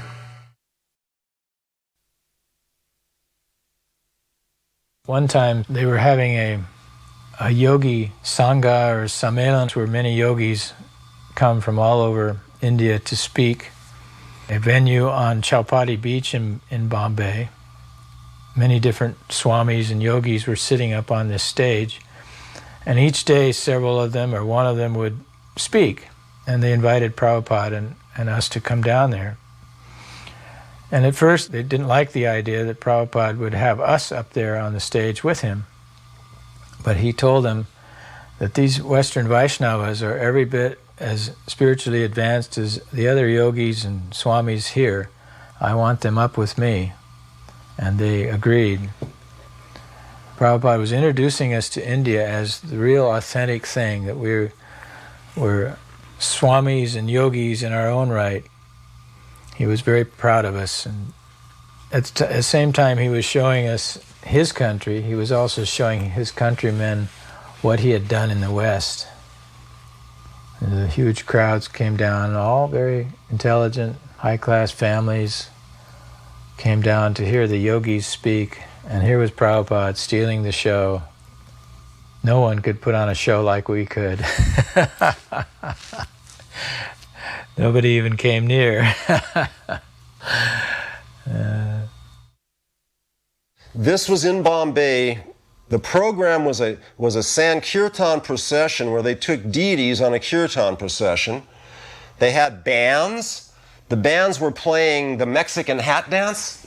Da-dum, da-dum, da-dum, da-da-da-da-dum, da-dum, da-dum, da-dum, da-dum, da-da-da-da-dum, da-dum, da-da-da-da-da-da-da-da. You know the Mexican hat dance? That's what the band was playing for the deity, for Radha Krishna deities. We were chanting along with the Mexican hat dance. I remember that. And we got out on this pier, and there were several speakers to speak, and one of the other speakers was one of the most famous Mayavadi sannyasis in Bombay, and Prabhupada knew his name. He was in the Shivananda line, which is the big Mayavadi Shivite line in India. Almost every one of the big gurus that came to the West was a disciple of Swami Shivananda in Bombay, and this guy was his successor. And then Prabhupada spoke, and he said, so you've been listening to such and such, or such and such is here, and he's very famous, and he mentioned him by name. And he is impersonalist. He does not believe that Radha Krishna are the Supreme Personality of Godhead. But I will tell you something that I know. In secret, he is worshiping Radha Krishna deities. And the man smiled real big, and Prabhupada had him. He said, even though he says he does not believe God is person, he cannot resist worshiping Radha Krishna.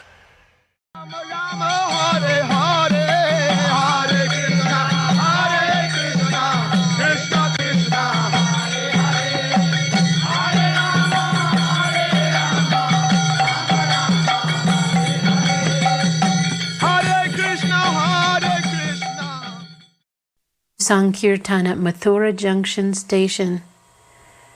This being such a holy place, and the first time that any of us had touched the holy dham, we were in a trance of ecstasy, feeling Lord Krishna's presence by Srila Prabhupada's mercy. When we jumped from these trains to do kirtan, it was the life-giving aspect of our existence. The trains were just vehicles to take us from one kirtan to another. That Srila Prabhupada allowed us to become so attached to kirtan is a miracle. But it was from the beginning in India our main activity. Very oftentimes people didn't join in the kirtan because they were so quick, just a short 4 or 5 minutes in a station, sometimes 10 minutes.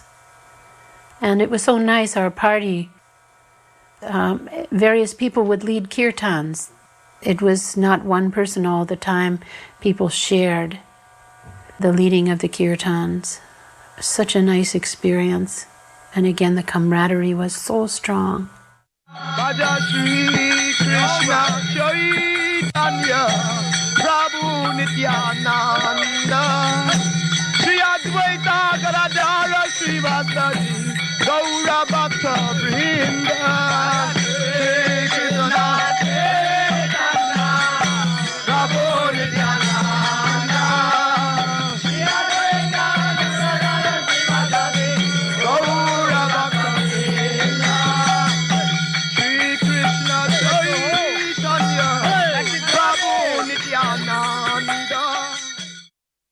When we passed Kurukshetra, Srila Prabhupada called us all to the train car. We were standing looking out the train car door, and Srila Prabhupada took his left hand and unfolded his arm and said, "This is where the battle of Kurukshetra took place." And all of the devotees paid obeisances while we were speeding along in the train. Then we had a small stop in Kurukshetra station, and we jumped out and performed kirtan. We all felt so fortunate to be with Srila Prabhupada.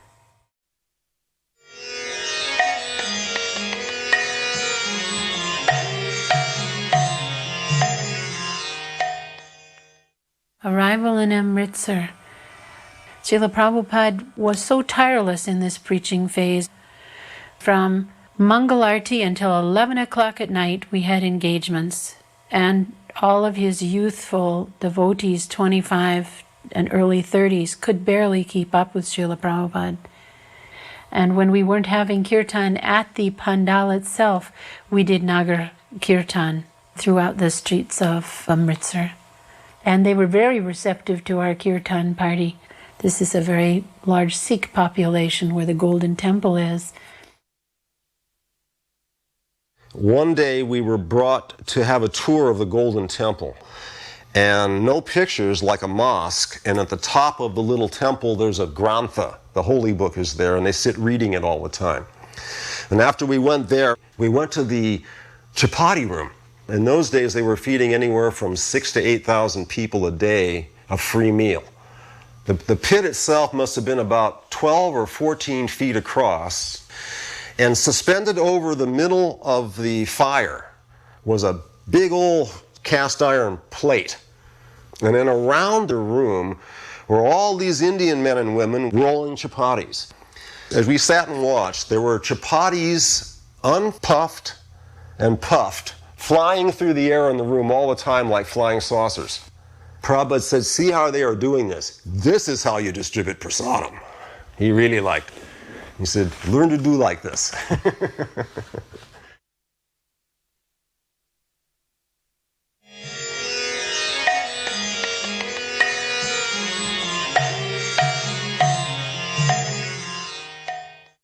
The citizens of Surat would greet us with sandalwood paste and kumkum, and many times they would come and give us bananas and mangoes and whatever kind of fruit they had. And we were pulled into people's houses from the middle of kirtan and offered, a cold lassi or some sweets. And the whole town was just suffused with Krishna consciousness.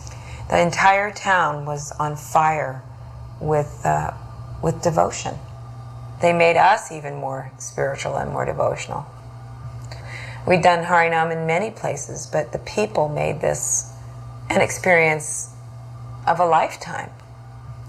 And Prabhupada was tireless. He would speak nonstop. He would greet the children and give them the little sweets, and he would sit for hours and have darshan with thousands of people. People were just so kind to us and so genuinely sweet. Prabhupada said when we were in Surat, this is a city of devotees. They basically closed the whole town off for Prabhupada. They would close off streets and have parades with him, and every shop would shut down. The man who we stayed at his home, Bhagubhai Jariwala, was a beautiful, small-bodied, elderly, very healthy-looking Indian banker. I remember we all had dysentery there too. It was pretty serious, 20 sick devotees. And they just took care of us. They just kept taking care of us. Whatever we needed, they would take care of it. And at the end, when we left, Bhagubhai Jariwala talked, and he said, "I want to thank all of you for this wonderful experience. It's been an honor to serve you. And please forgive me for any offenses I've committed." And he started crying. And Prabhupada looked over at us and he said, "Just see, this is a Vaishnav." And then he gave us all money after we had been offensive and sick in his house. But they never took offense. They never took the whole family. They just served and served and served and served and served. I remember in one town where we arrived, that the whole town had closed shop. The mayor came, everyone came to the train station. In other words, the whole town closed down to greet us, to greet Prabhupada. And I don't know who was the mayor, but some dignitary said that even if Indira Gandhi had come to this town, she would not have received the reception that they have organized for Prabhupada. And especially this program in Surat, every day they would take us to a different part of the town to do Harinam. And the devotees were just received like they just, flown in from a heavenly planet. I mean, it was just overwhelming. I remember at one point I started weeping because I could understand that this is what's meant by Lord Chaitanya's mercy and the flood of the Sankirtan movement. Because just a few years before, we were just on the street, vagrants and hippies and whatever. I mean, the potency of Prabhupada was manifested through his early disciples in settings like Surat in India, where people by the thousands, I mean, they were hanging out the window off the roof in the street. It was packed wall to wall, just enough room for the devotees to pass through. But they were so enchanted and mesmerized by the presence of the devotees chanting Hare Krishna. You could understand that this was because of Prabhupada. We were just following behind him like, little ducklings follow the mother. Sometimes gentlemen would come to meet Srila Prabhupada and discuss with him. Once I was struck when Srila Prabhupada told one gentleman that the government of India should have a department of Bhagavad Gita. That Bhagavad Gita is the greatest asset of India, and it should be preached all over the world. But then he said, unfortunately, the government is neglecting. Quite often, he would say that India's ambassadors go all over the world and beg, give me money, give me rice, give me this, give me that. And Srila Prabhupada said, but I am going not to beg, but to give. I'm giving the knowledge of Bhagavad Gita, and people are appreciating. Hare Krishna, Krishna Hare Hare, Hare Krishna, Hare Krishna, Krishna Krishna, Hare Hare. Before we went to India for the first time in San Francisco in 1967, Achyutananda sent us pictures of Srila Prabhupada Nagar Sankirtan in Calcutta.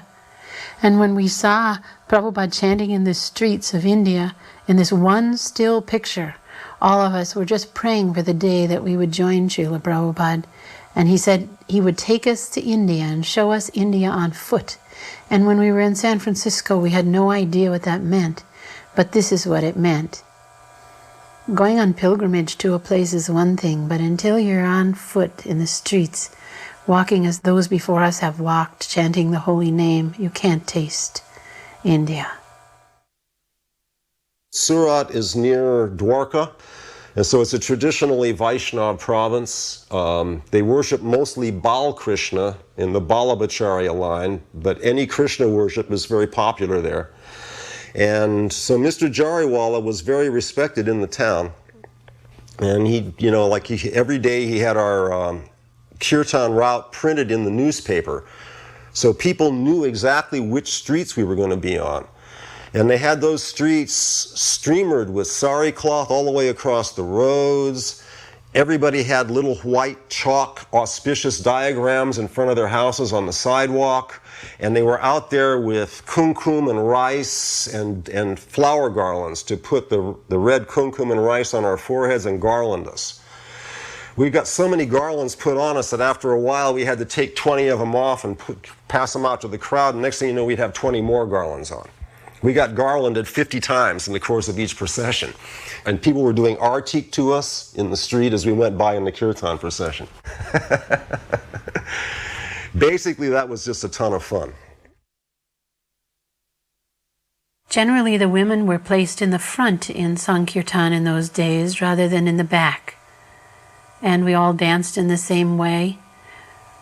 Or sometimes we were in the middle of the kirtan party and the men surrounded us.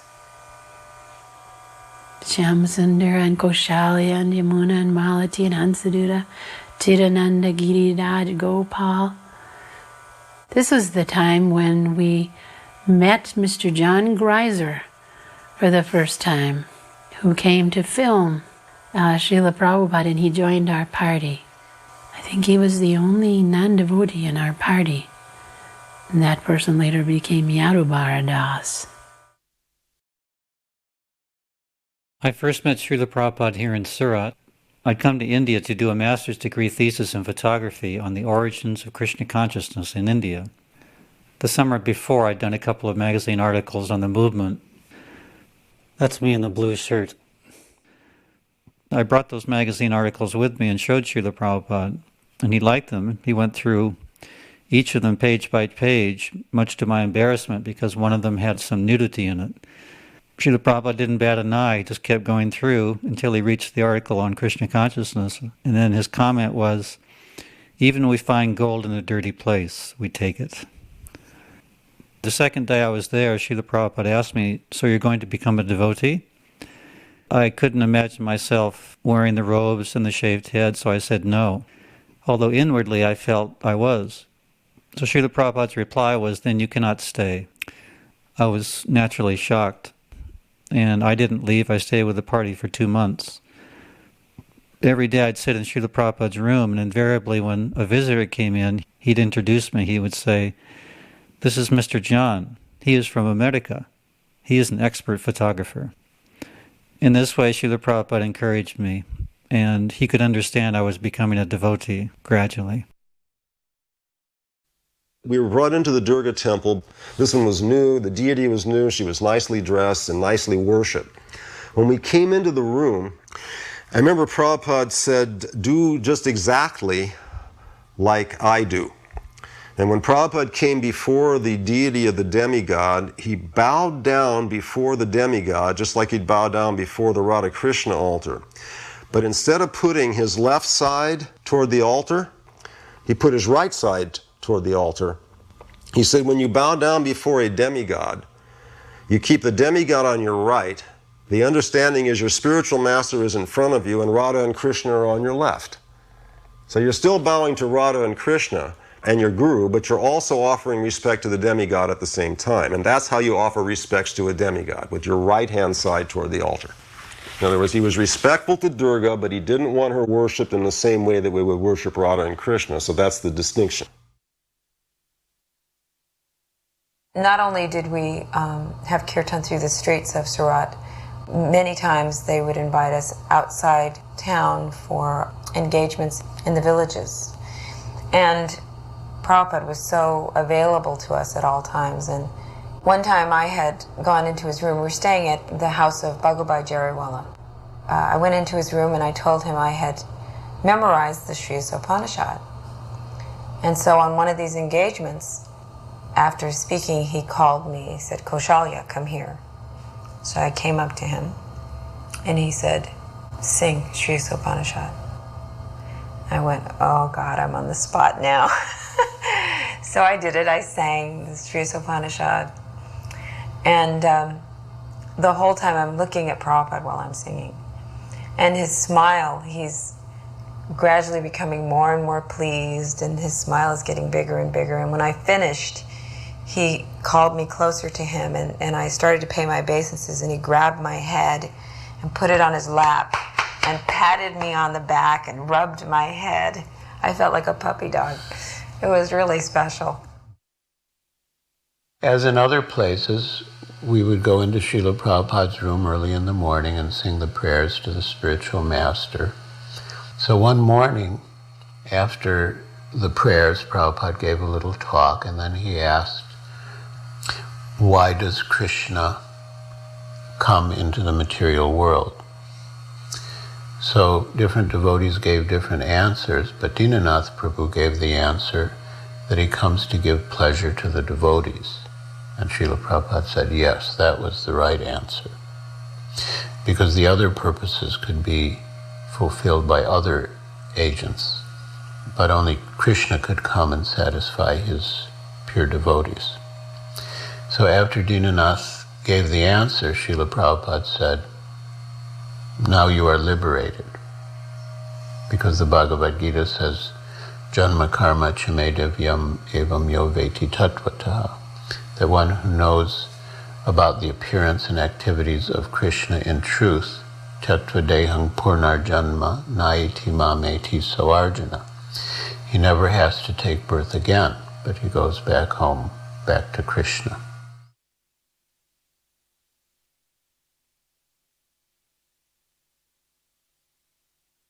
When we would come back from the Harinam Sankirtan in the mornings, many of the people of Surat would be following the Harinam party. But although Prabhupada wasn't with us physically on the Harinam Sankirtan, he was in the back of everyone's minds. He was in the back of our minds, because whatever we were doing was for him, and he was in the back of everyone else's minds because he was the great saintly person who had gone to the West from India and taken Krishna consciousness to the foreigners. So when we got back to the Jariwala house, people wanted to see Srila Prabhupada. Prabhupada would be in his room doing his own work, but sometimes the demand of the audience from below was so great that Prabhupada would emerge onto the balcony and give them darshan from the balcony. The throngs were elated, and so were we.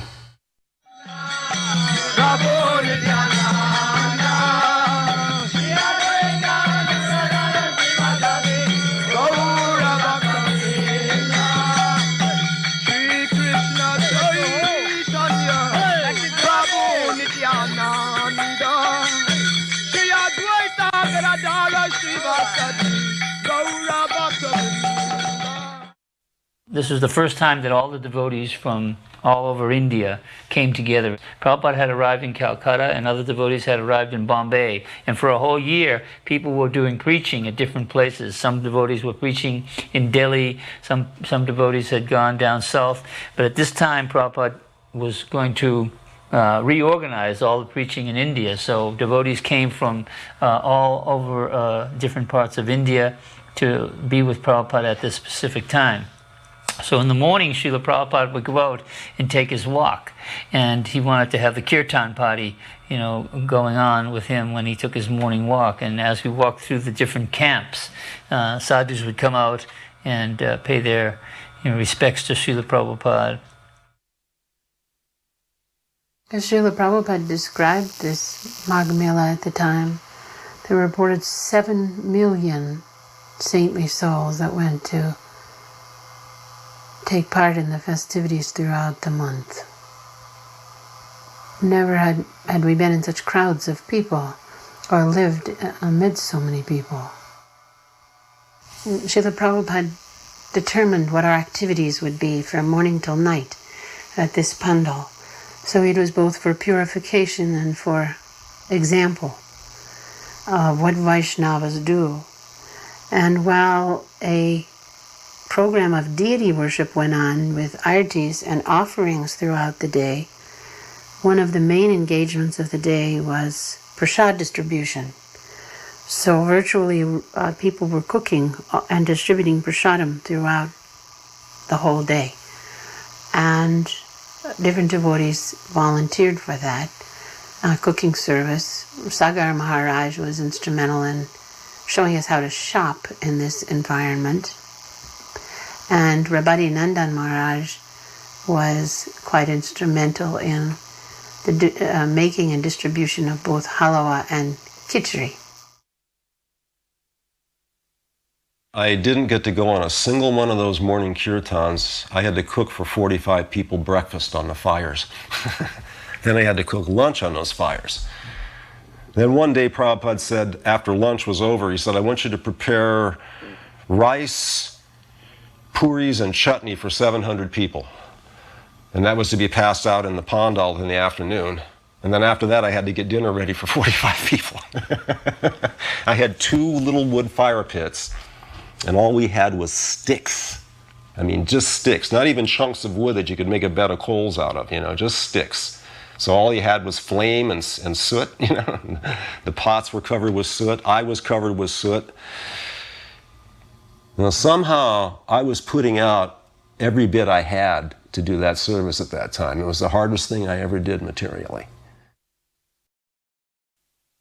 I mean, I was just following the crowd, most of us were, and then we arrive in this place by foot, and it's just, you know, like all the bizarre things you'd ever thought about or heard about India were right there in front of your face and going on. You know, the naked Nagar Babas, men riding on elephants, the snake charming Babas. It was just all happening there. And every day Prabhupada would, as you can see, would take us out on Nagar Sankirtan. There's my daughter, Haribol. This is a very ancient festival. Prabhupada told us it goes back many, many thousands of years.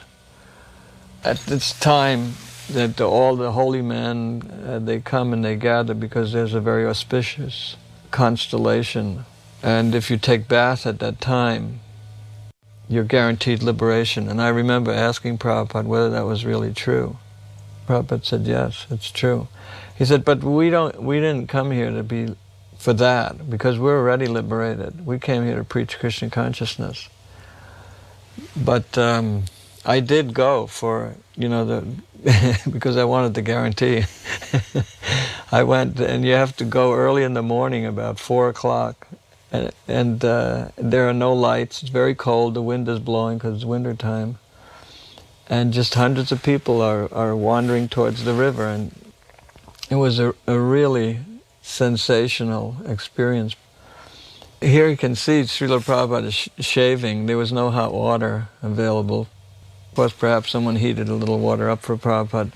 But the amazing thing was that Prabhupada, at such an advanced age, came to this place with so many devotees to live in a tent. Everyone was living in a tent, and it was wintertime, it's cold. Of course, during the day it warmed up a bit because of the sun.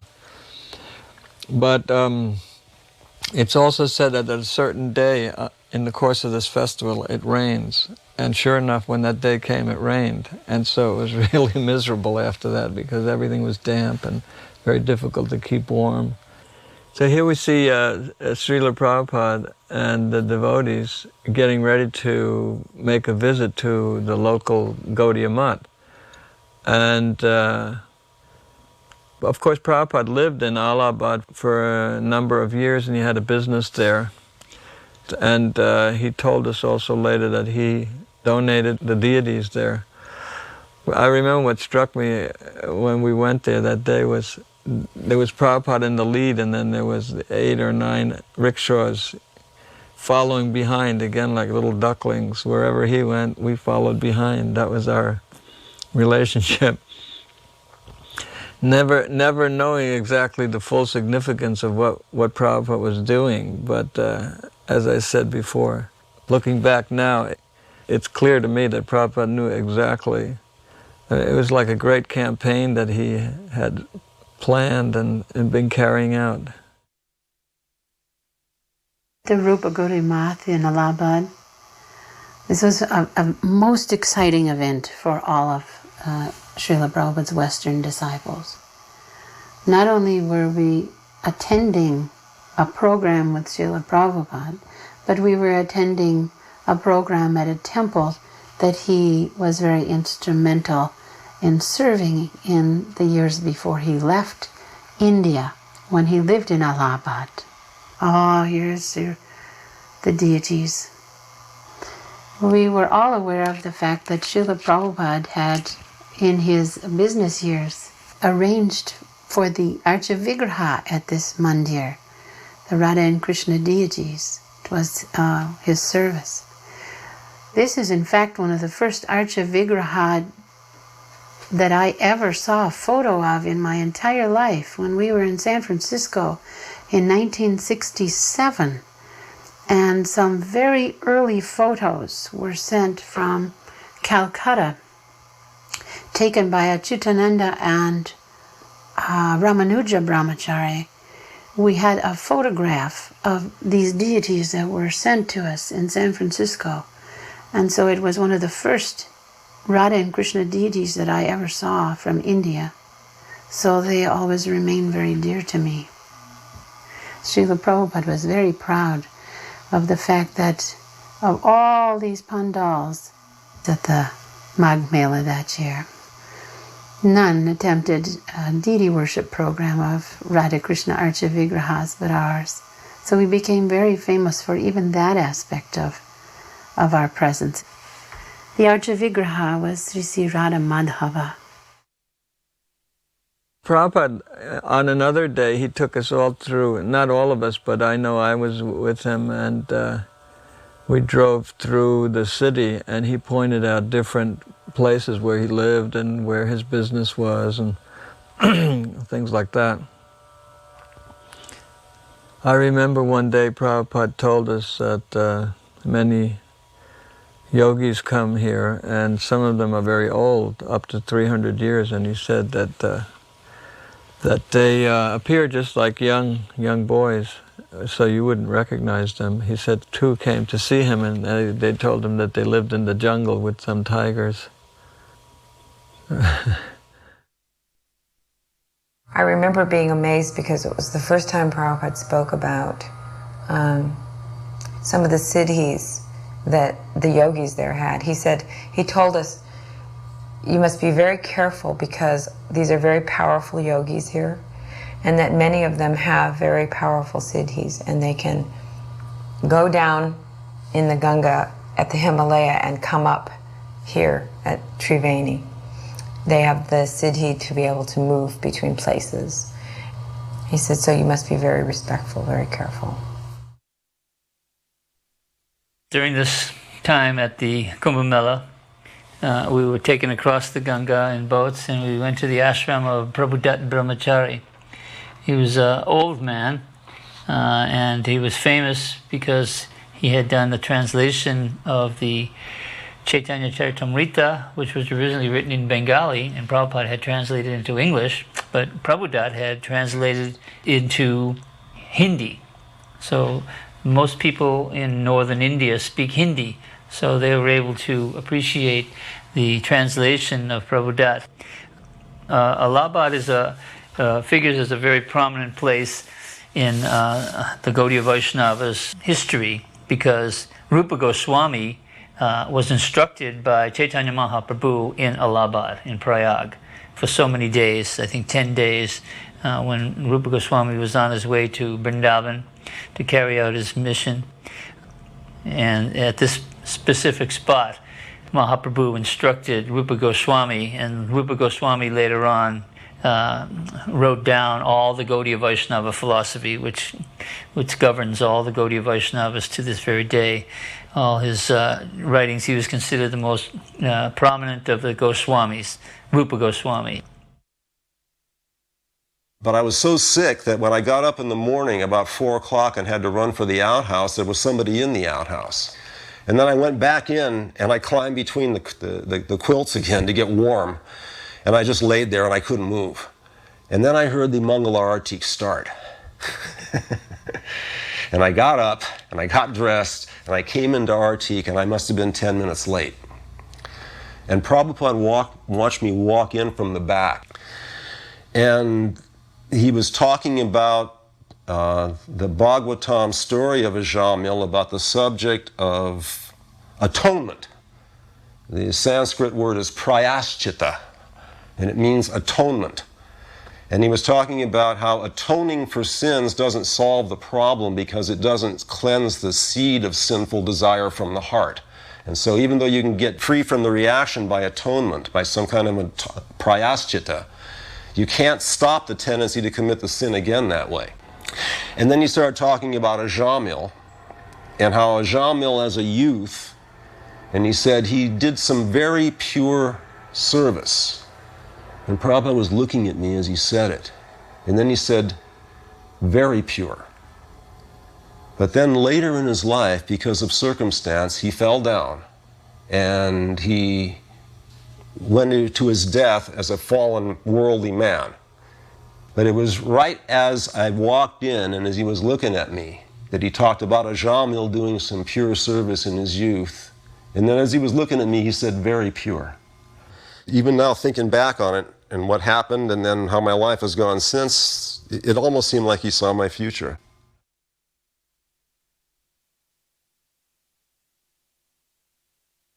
Here we see Vairagi Baba meeting Srila Prabhupada on the Harinam procession at Kumbh Mela. And he was a devotee of Chaitanya Mahaprabhu. He had huge kartals that we call wampers. And he would chant Hari Bol, and clash the wampers together. Srila Prabhupada had met Vairagi Baba earlier in Bombay at Prem Kutir. And then again, Srila Prabhupada met him at the Gita Jayanti Sammelan in Indore. And one evening, Vairagi Baba joined Srila Prabhupada and the devotees on the stage. And Srila Prabhupada got up off the Vyasasan and came right in front of Vairagi Baba and began to jump up and down and dance in an effort to encourage him also to jump up and down and dance. And there were the two of them jumping up and down and dancing before thousands of people. Then at the Kumbh Mela, Srila Prabhupada encouraged Vairagi Baba to join us. And some of the evenings at the Pandal program, Vairagi Baba would also come on stage and he would chant and dance with the devotees. And we could see that Srila Prabhupada really wanted to engage him. And he was very enthusiastic about Sankirtan and Mahaprabhu. And he was also enlivened to be part of Srila Prabhupada's work. And there was a big hundi, and we'd empty the coins every day, and the next day we'd go on a walk. Prabhupada would have us give the coins to the lepers and other afflicted people. There was a whole colony of these people as part of the Mela. They come to the Mela to get the blessings and of the sadhus, and to get some basis they have to live. So one devotee said, one morning stopped and said, well, wouldn't it be better if we gave them prasadam? Because we saw prasadam as a big plate of halav and khichdi. Prabhupada stopped and turned. He said, for them, this is prasad.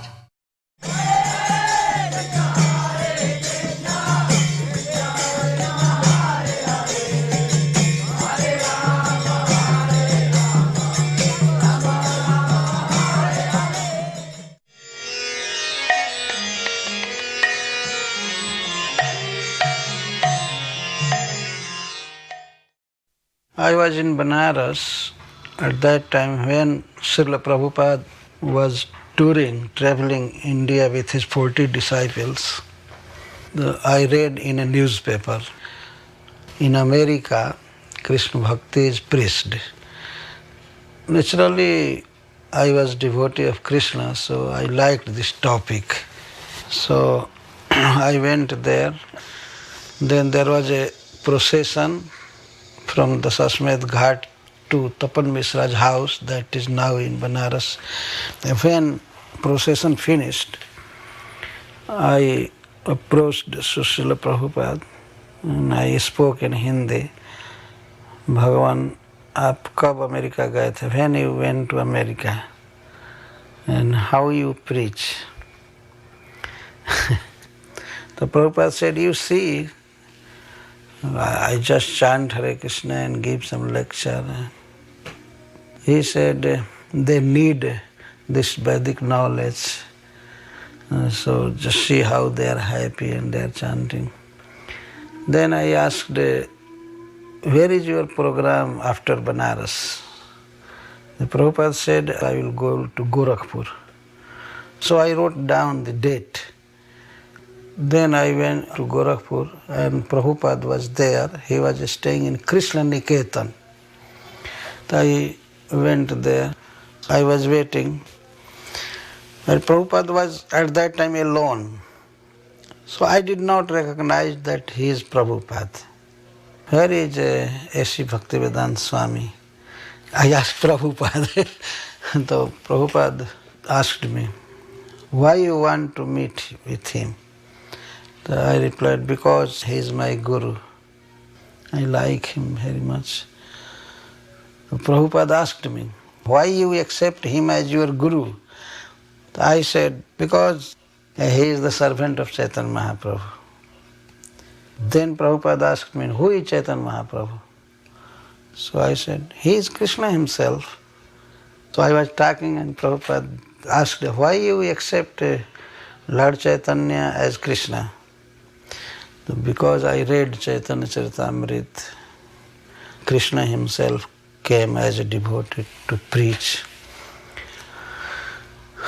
Then Prabhupada said, no, he's not Krishna. He is devotee of Krishna.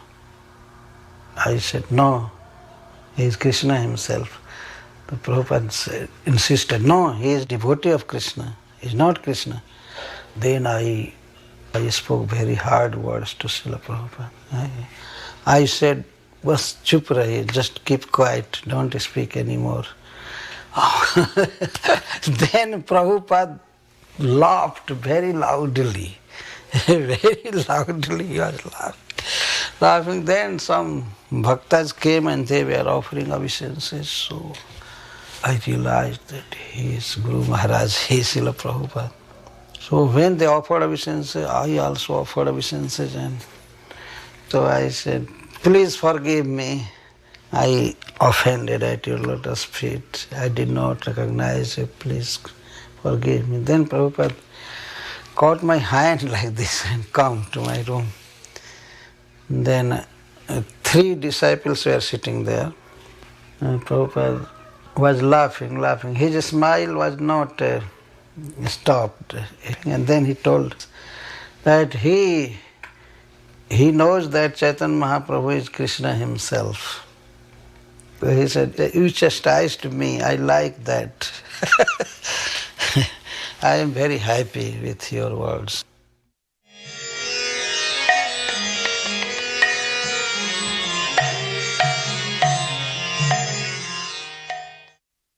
The biggest splash we made, of course, was the Cross Maidan Festival in March of '71. We brought Western-style advertising techniques to India for the first time and made huge advertising efforts with balloons. And I remember we had one skyscraper, 7-story building with Hare Krishna written down the side in giant letters. And we selected the park, or the grounds, right in the center of Bombay called Cross Maidan, where daily tens of thousands of people walked. And the whole idea was to introduce Hare Krishna movement to India.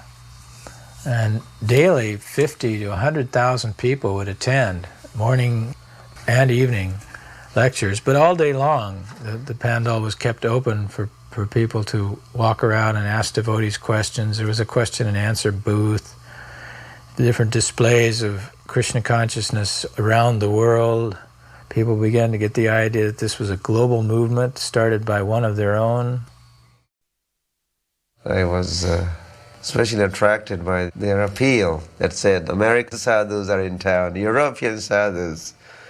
I had only heard of Haridwar sadhus or Vrindavan Mathura sadhus or Pandharpur sadhus. So I was curious. That time I didn't get to see Prabhupada, or I was mostly in meeting devotees. But I was very much impressed with Prabhupada's devotees, Prabhupada's followers. They were pretty dead serious, grave, convinced, knowledgeable, and I had these impressions. And if this was his followers and disciples, then I could only imagine their guru, their spiritual master must be far, far superior. I had just come down from Himalayas and Varanasi and Bodh Gaya, and I was in Bombay. I was walking down the road. I saw a big sign saying Hare Krishna Festival at Cross Maidan. It was on that first day of the Pandal program. Tens and thousands of people attended. And I was way, way back in the crowds, just watching. And Prabhupada came on stage. Mayavadis, Prabhu was leading kirtan. Devotees were dancing. And Guru Das Prabhu was taking photos. And I saw Guru Das called over by Prabhupada, and they were talking for some time. And then Guru Das was looking through the crowds for quite a while. And he came all the way to the back of the crowds and took me by the hand and said, Prabhupada wants you to sit with him on stage. And I asked, how does Prabhupada know who I am? And he didn't say anything. He just pulled me up. And when we came to the stage, Prabhupada smiled at me. And with his hand, he gestured that I should sit not far from his Vyasasan. And I sat. And I saw Srila Prabhupada when he was speaking. He just had such a sincere longing to reach people's hearts. Such deep compassion, such deep concern. When he sat down to speak, I could barely understand. His accent was so strong, but the purport was surrender. And that came through. The idea of surrendering was a little overwhelming, but the thought was certainly there. I knew this was a pivotal moment. Meeting His Divine Grace. This marriage ceremony seemed to be a very, very proud event for Srila Prabhupada, because it was really displaying the international influence of Krishna consciousness on a very solid basis of lifelong vows of dedication. While the marriage was taking place, suddenly I felt somebody holding onto my hand. I turned down and it was little Saraswati. Looked at me right in the face and said, "Guess what?" I replied, "What?" And with a big smile on her face, she said, "Krishna is the Supreme Personality of Godhead." And then she ran away. And later on, during one of the lectures, Srila Prabhupada noted how this little Saraswati was a perfect preacher, because whatever she knew about Krishna, she was eager to share that with others.